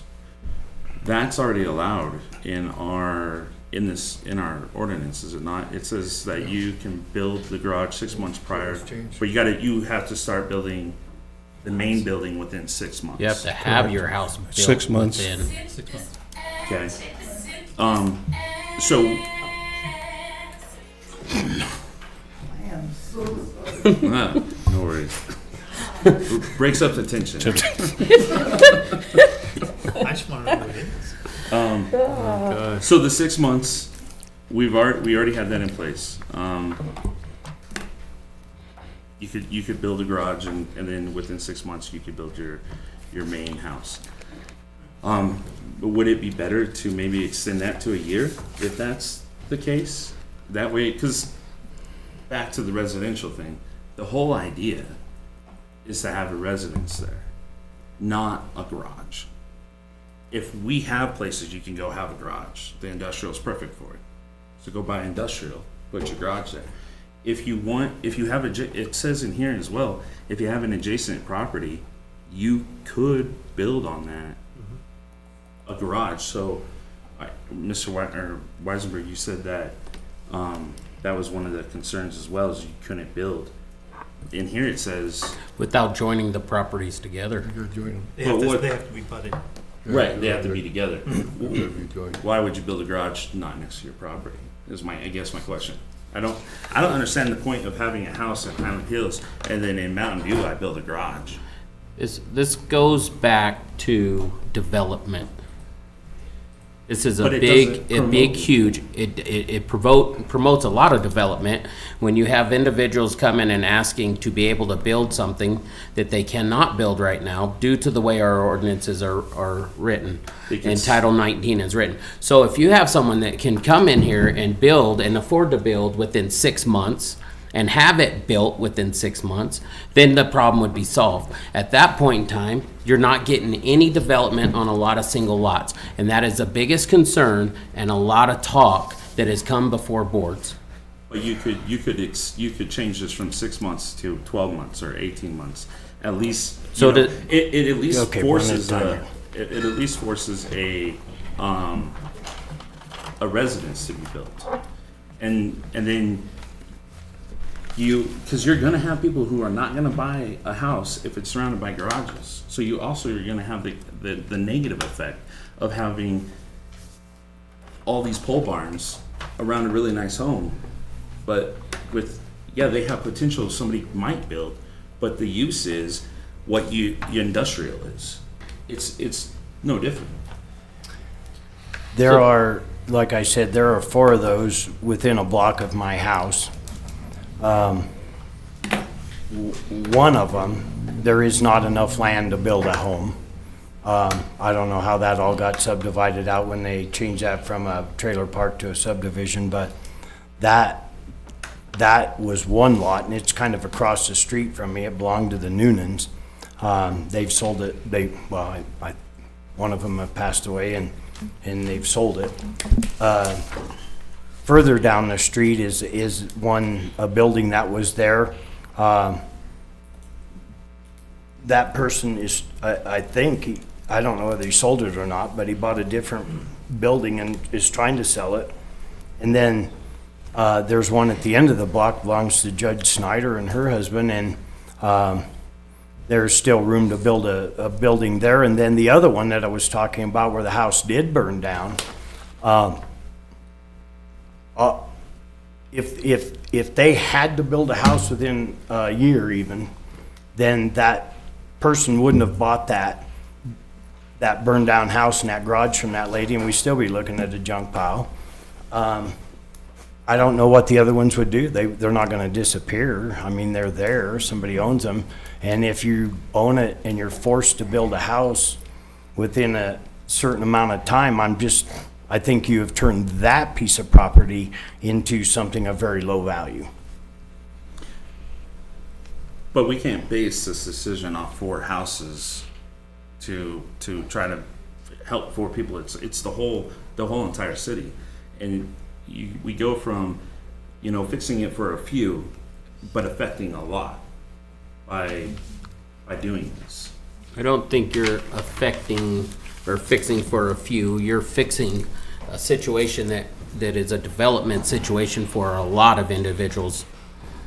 Councilman, I do know for a fact that tax base wise, it makes a lot of difference.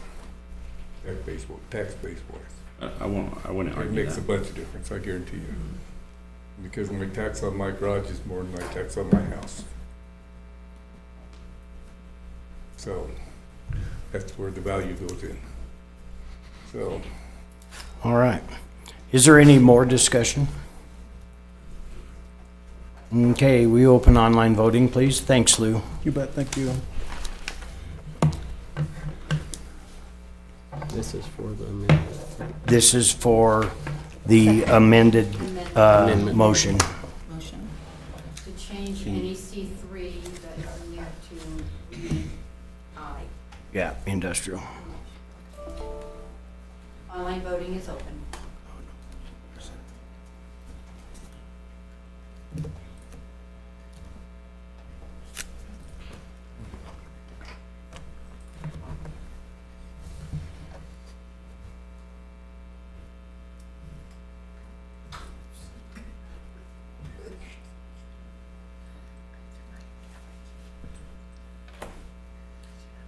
I just need clarification.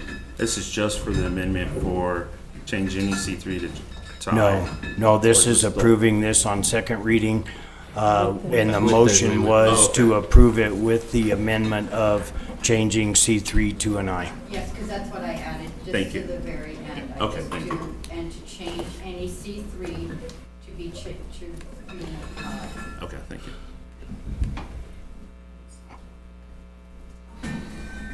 Online voting has closed. The motion passes with 6 yeas and 1 nay. The 1 nay was Councilmember Gardner.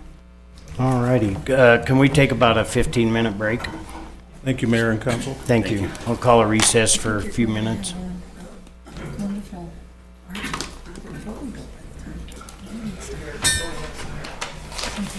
Hopefully this computer won't crash before I get back.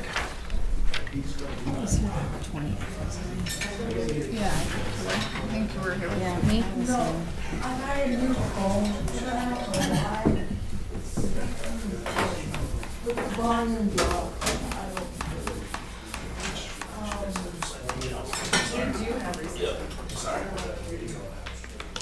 So do you think the next step, the zoning committee will tackle is I don't know.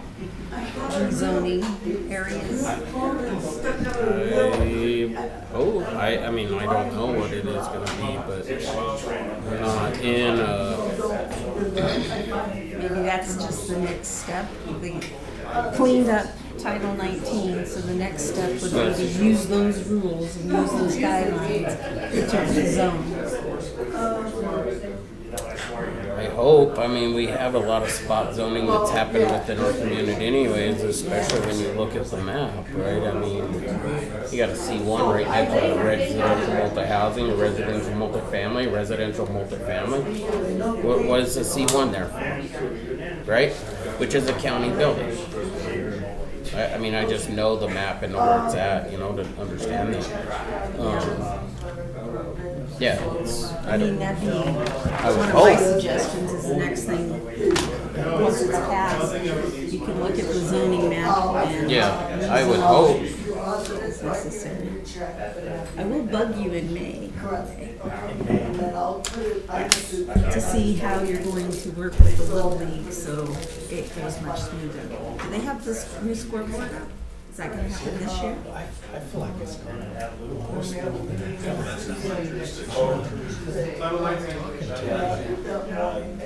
Well, we put more work in these for the last 2 years than we have in the last 10. which I talked to was concerned, like said, the lights and the That was like, bathrooms. with the lights, that was like, we Yeah. can't plan it. It just, it happened after the meeting started. Once we were notified, we sent someone down there to break it. You know what I mean? So like, that's nothing we can do before. And the scoreboard? That's on them, like, they got the money. So the background on that is they got a Sinclair, HF Sinclair grant for $6,000 for a new scoreboard. I was told the money was given to you. Well, I wanted to give you the whole story. So they got a $6,000 grant that I helped them push forward to HF Sinclair. $6,000. The scoreboard cost $8,000. And then installed another $2,000. They don't have any money. We reach out to them next time. See if they'll reroute that $6,000 into the city. So we'll take that $6,000, put it towards the scoreboard, and then I'll use one of the gas that council allocated to pay for the extra $2,000. They have electricians to install some. So they cut us the check. So we have the $6,000, using the extra $2,000 for the scoreboard. I was just they had to choose the scoreboard and all that stuff. I haven't reached out to them. Just had a, no, I know that, but I'm just saying. Last Thursday, my last thing was getting to confirm the system. We just had, the order button was out. They said, go for it, so I ordered it. so That was they suggested that was the everybody talk. that was the really thing that I took over to help Okay. because they didn't know. Right. Just like the Senate. Housing here nationally applies. It's reversed.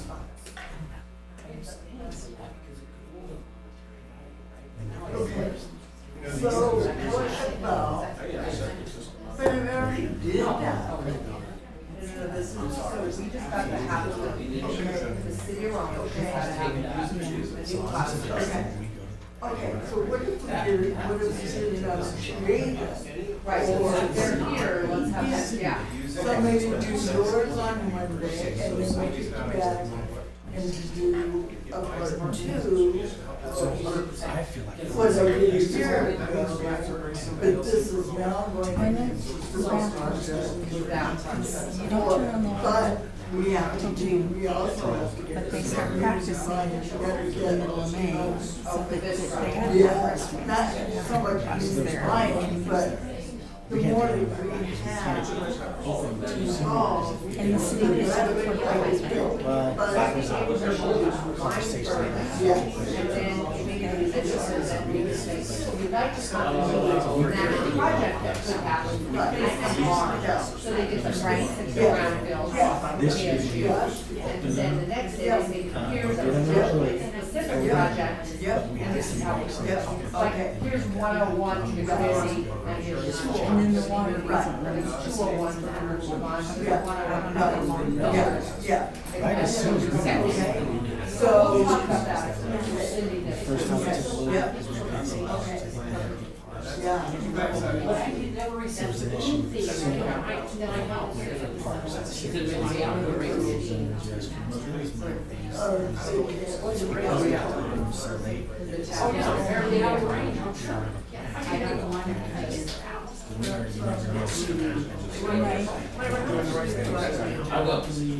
What happened?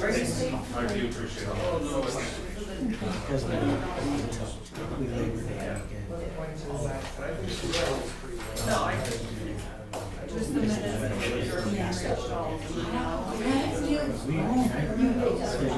I'm so sorry.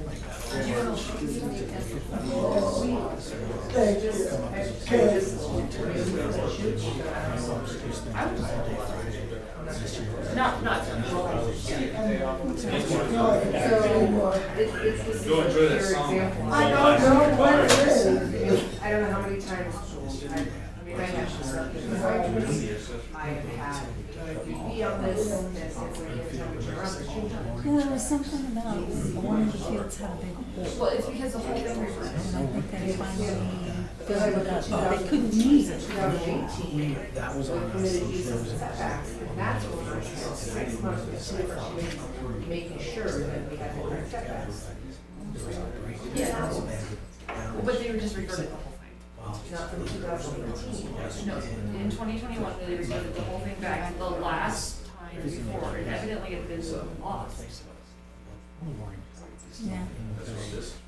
So I don't know how it got lost. Oh, in those- okay. I mean, you're, I don't understand what's really sad. I've been through Jackie, I've been through 3 different planners and community.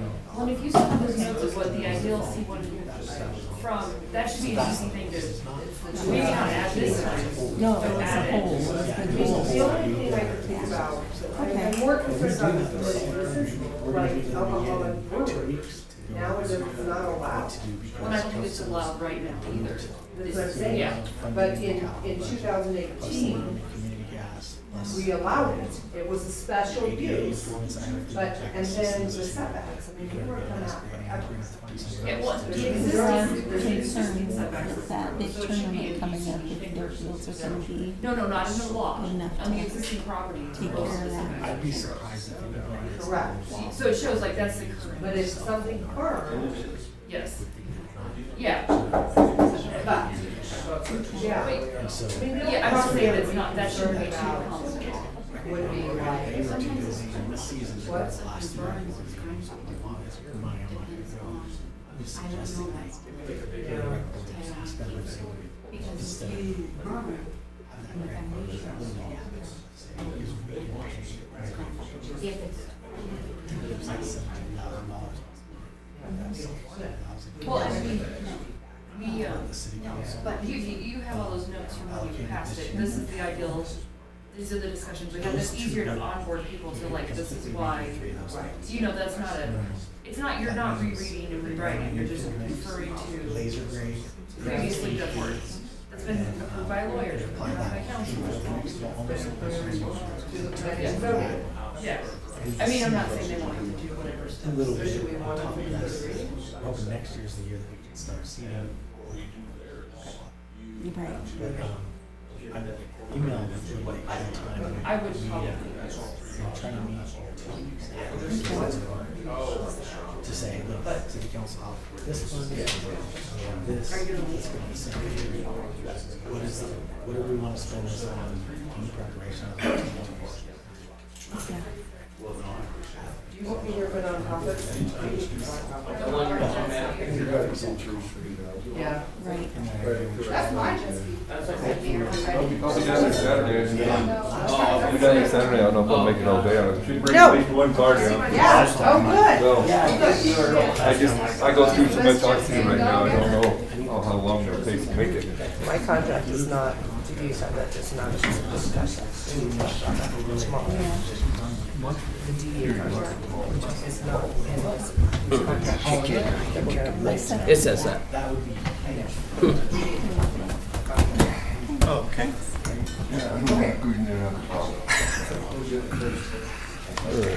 Put us back in. All right, I'll call this meeting back to order. It is 9:37. Let's see, what do we got next? Okay, approved minutes. Councilman Weisenberg. I move to approve city council minutes of June 2023 regular city council meeting as presented. Second. Been a motion made and seconded to approve city council minutes of June 20th, 2023, regular city council meeting as presented. Is there any discussion? Seeing none, please open online voting. Online voting is open.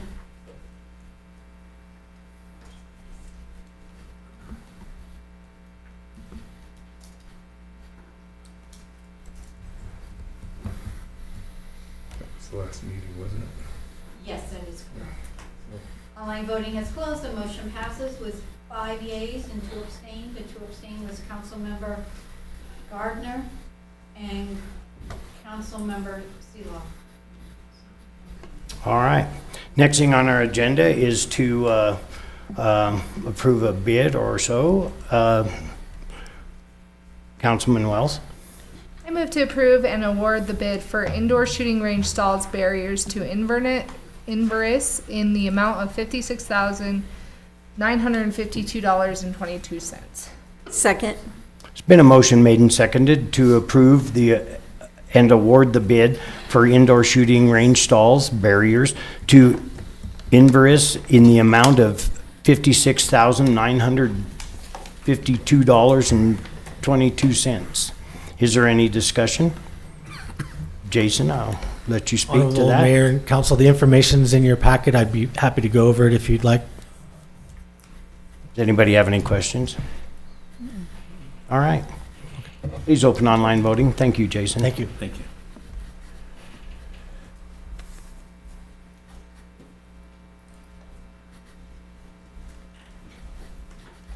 Online voting is open.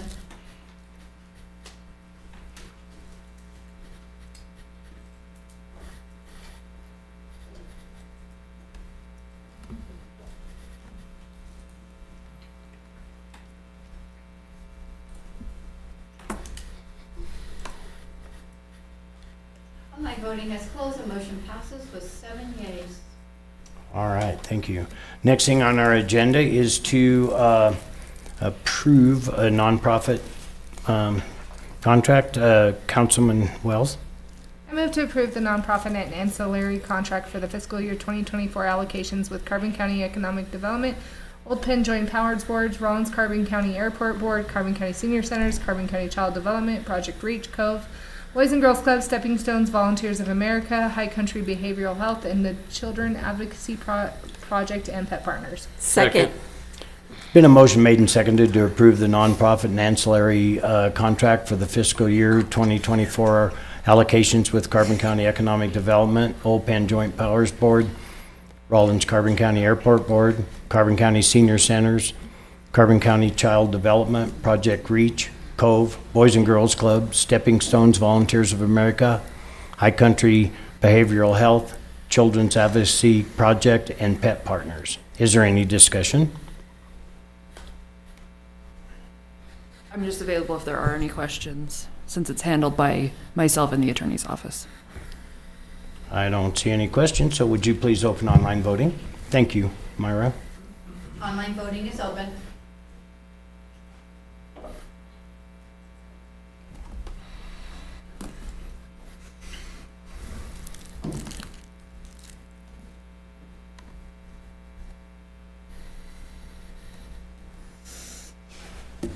Online voting has closed. The motion passes with 7 yeas.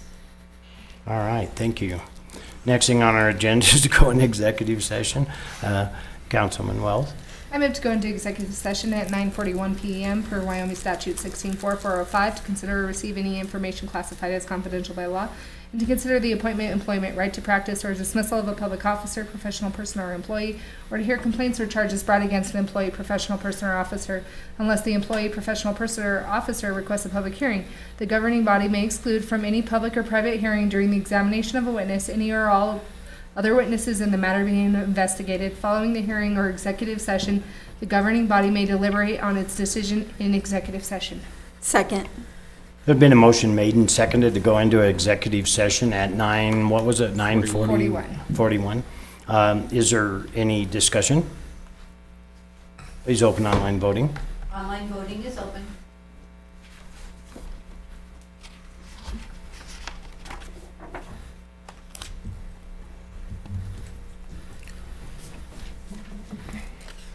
Online voting is closed. The motion passes with 7 yeas. All right, thank you. And just so you all know, I'm going to take my phone because there's a couple emails on there that I'll have to refer to. Good.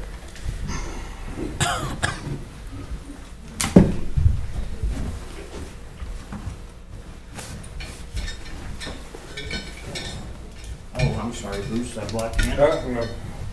I'm having clothes wrapped around my tires. Okay. Clothes wrapped around the tires.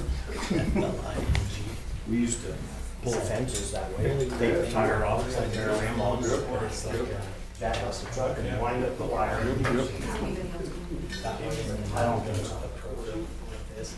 It actually has a cover on the end. And one question, I saw on Shark Tank, did you watch that show? Yeah, all the time.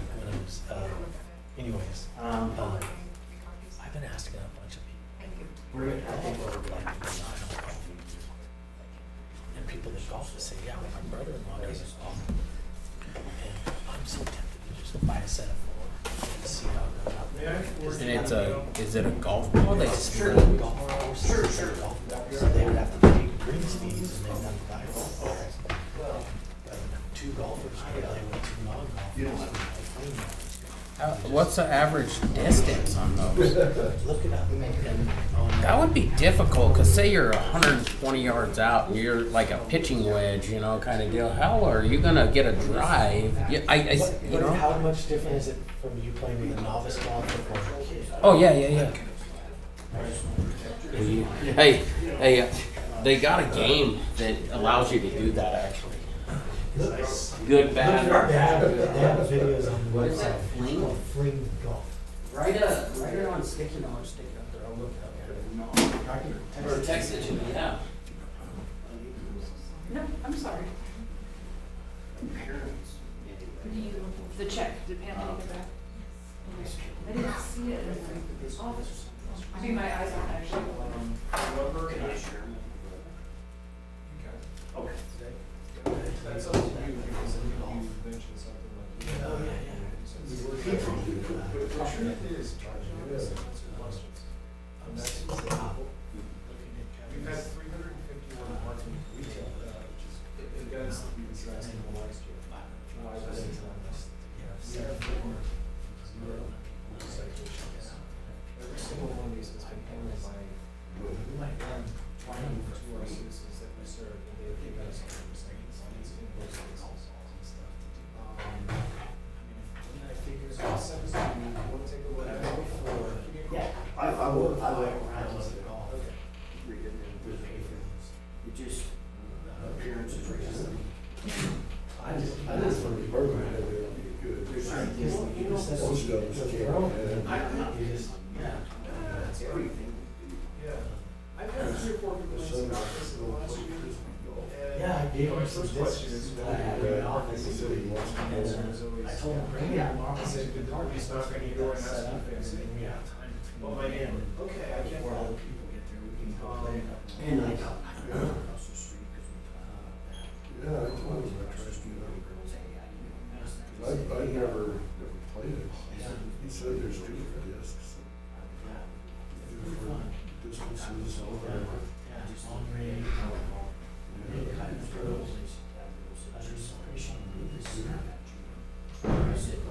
guys go to the restaurant with it today? I didn't get out. They brought me some stuff. Good, just.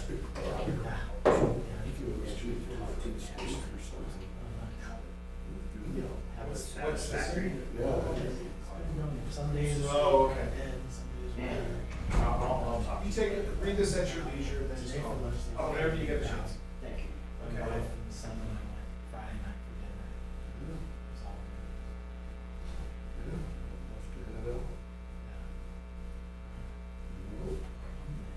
Yeah.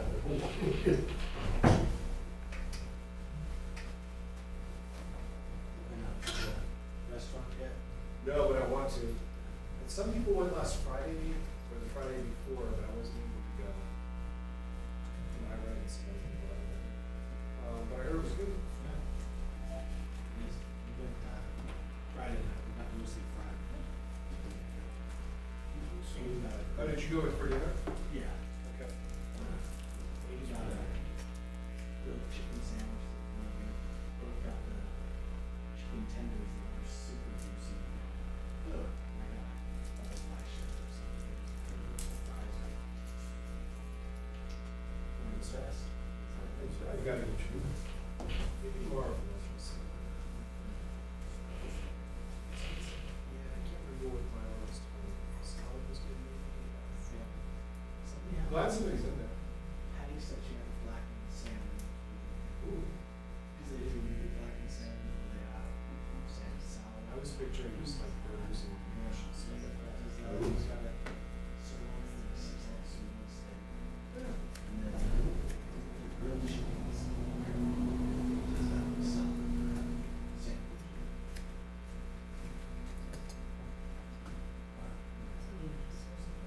All right, man. Have a good night.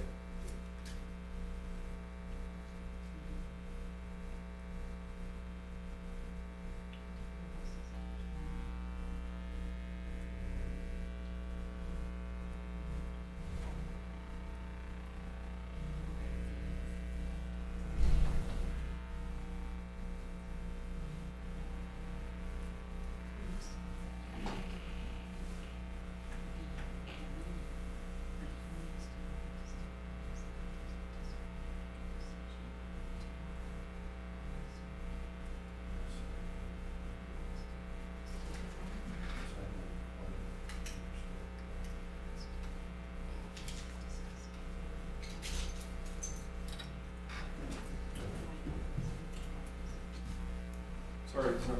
No. Okay. Yep, I'm good. All right. Yeah, thank you for, of course. Think they'll be down there long or is it short?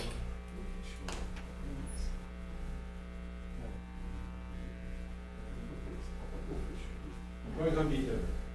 All right. Sounds like a plan. See you guys. Have a good one. I'll see you maybe tomorrow. Okay.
Hey, at least I'm off of work for a couple more days.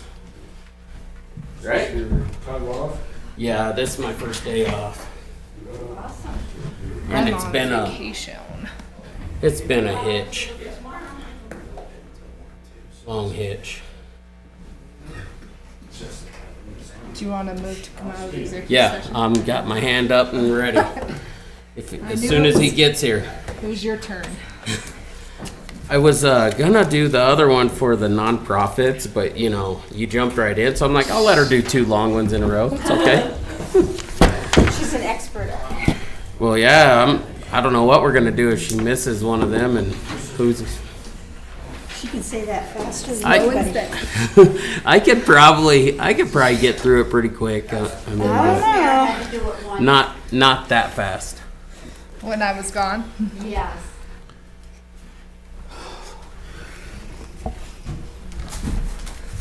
Like, oh yeah.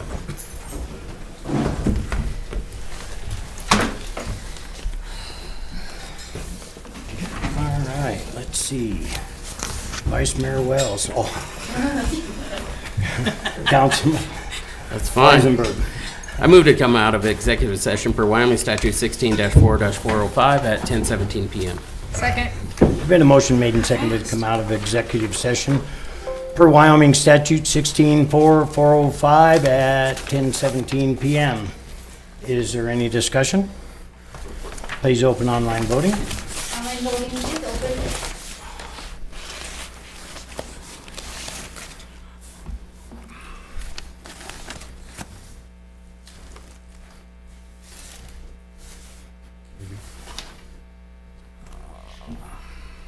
The computer went to sleep.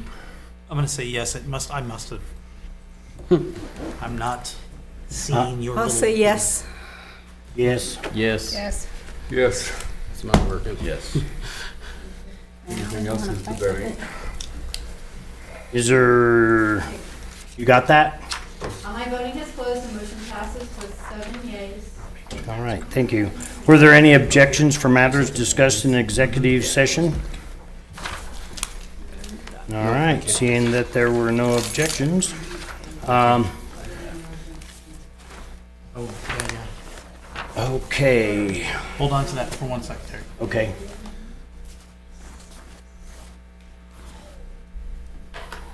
Vice, Councilman Wells, geez Louise. I move to authorize the mayor's signature on an agreement with Gwendolyn Wade. Second. There's been a motion made and seconded to authorize my signature on an agreement with Gwendolyn Wade. Is there any discussion? Seeing none, all in favor say aye. Aye. Aye. Any opposed, same sign. Who made, Motion carries. who's the second? Who was the second? Okay. It's just I lost connection, so I. Yeah, no I worries. think we all do. I think we all do. Yeah, exactly. Yeah. We've been asleep. Okay, so there should be another one, but Councilman Weisenberg? We better wait for.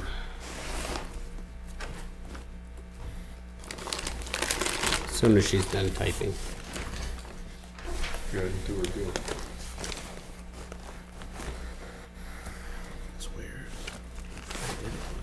It's like on Jeopardy with Vanna White, running back and forth. Or no, that's Wheel of Fortune. We watch both. Oh, yeah, okay. Oh, that's no, not yet. I am all set for Okay. Okay. Councilman Weisenberg. I'd move to authorize the mayor to sign and enter into an agreement with Slow and Steady Law Firm. Second. Been a motion made and seconded to authorize my signature on an agreement with Slow and Steady Law Firm. Is there any discussion? Seeing none, all in favor, say aye. Aye. Aye. Yeah, all opposed, same sign. Motion carries. Thank you. All right, next thing on our agenda. I just need to have them read that piece of paper I Oh. handed you. Oh, okay. Everybody? They're executive session minutes. Who was If you not weren't there? Please I do not was give there. him. Yeah. I don't need to, I wasn't there. June 20th. Yeah, I was there. Were you there? Oh, that's right, you have the con. I wasn't there. I was like, blame me, I wasn't there. You don't have to do any, you don't have to do anything with it. You just have to approve them. Yes. Okay. All right. Do you want to make the motion or you want me to? Well, no, he has to ask us first. Okay, next thing on the agenda is to approve some executive session minutes. Councilman Wells. Move to approve the executive session minutes of June 20th, 2023, regular city council meeting. Second.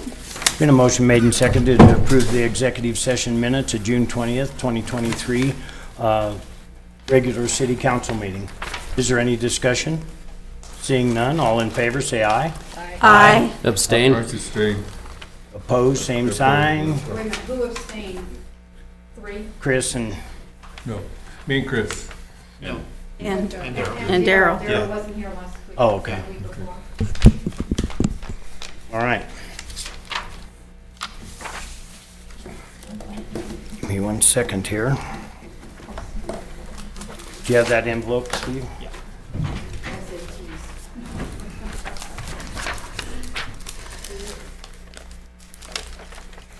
Okay, so online voting is closed, the motion passes with 40 days and 3 abstained. The 3 abstained with Councilmember Weisenberg, Councilmember Gardner, and Councilmember Seeloff. All right. If there's no other business to come before us tonight, I will adjourn this meeting at 10:22. Next meeting is July 18th, 2023. Council meeting. Thank you, everybody.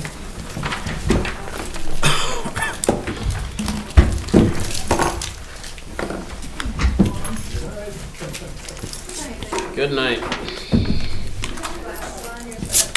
I got a hat. You got a hat, see how you are? Yep. You know it's only important, you got a ball and a hat. Why don't we all get Chris, a you hat? got little girl, right? Oh Give her yeah, that ball. she'll love this thing. I don't have no kids. I told Becky we'll be down there. Hey, I'm waiting for everybody else to throw their $20 out there for, you know. You're a cheapskate. I'm I gonna give them showed- more than that. Hey, there's probably more coming too, I'm sure. Just speak by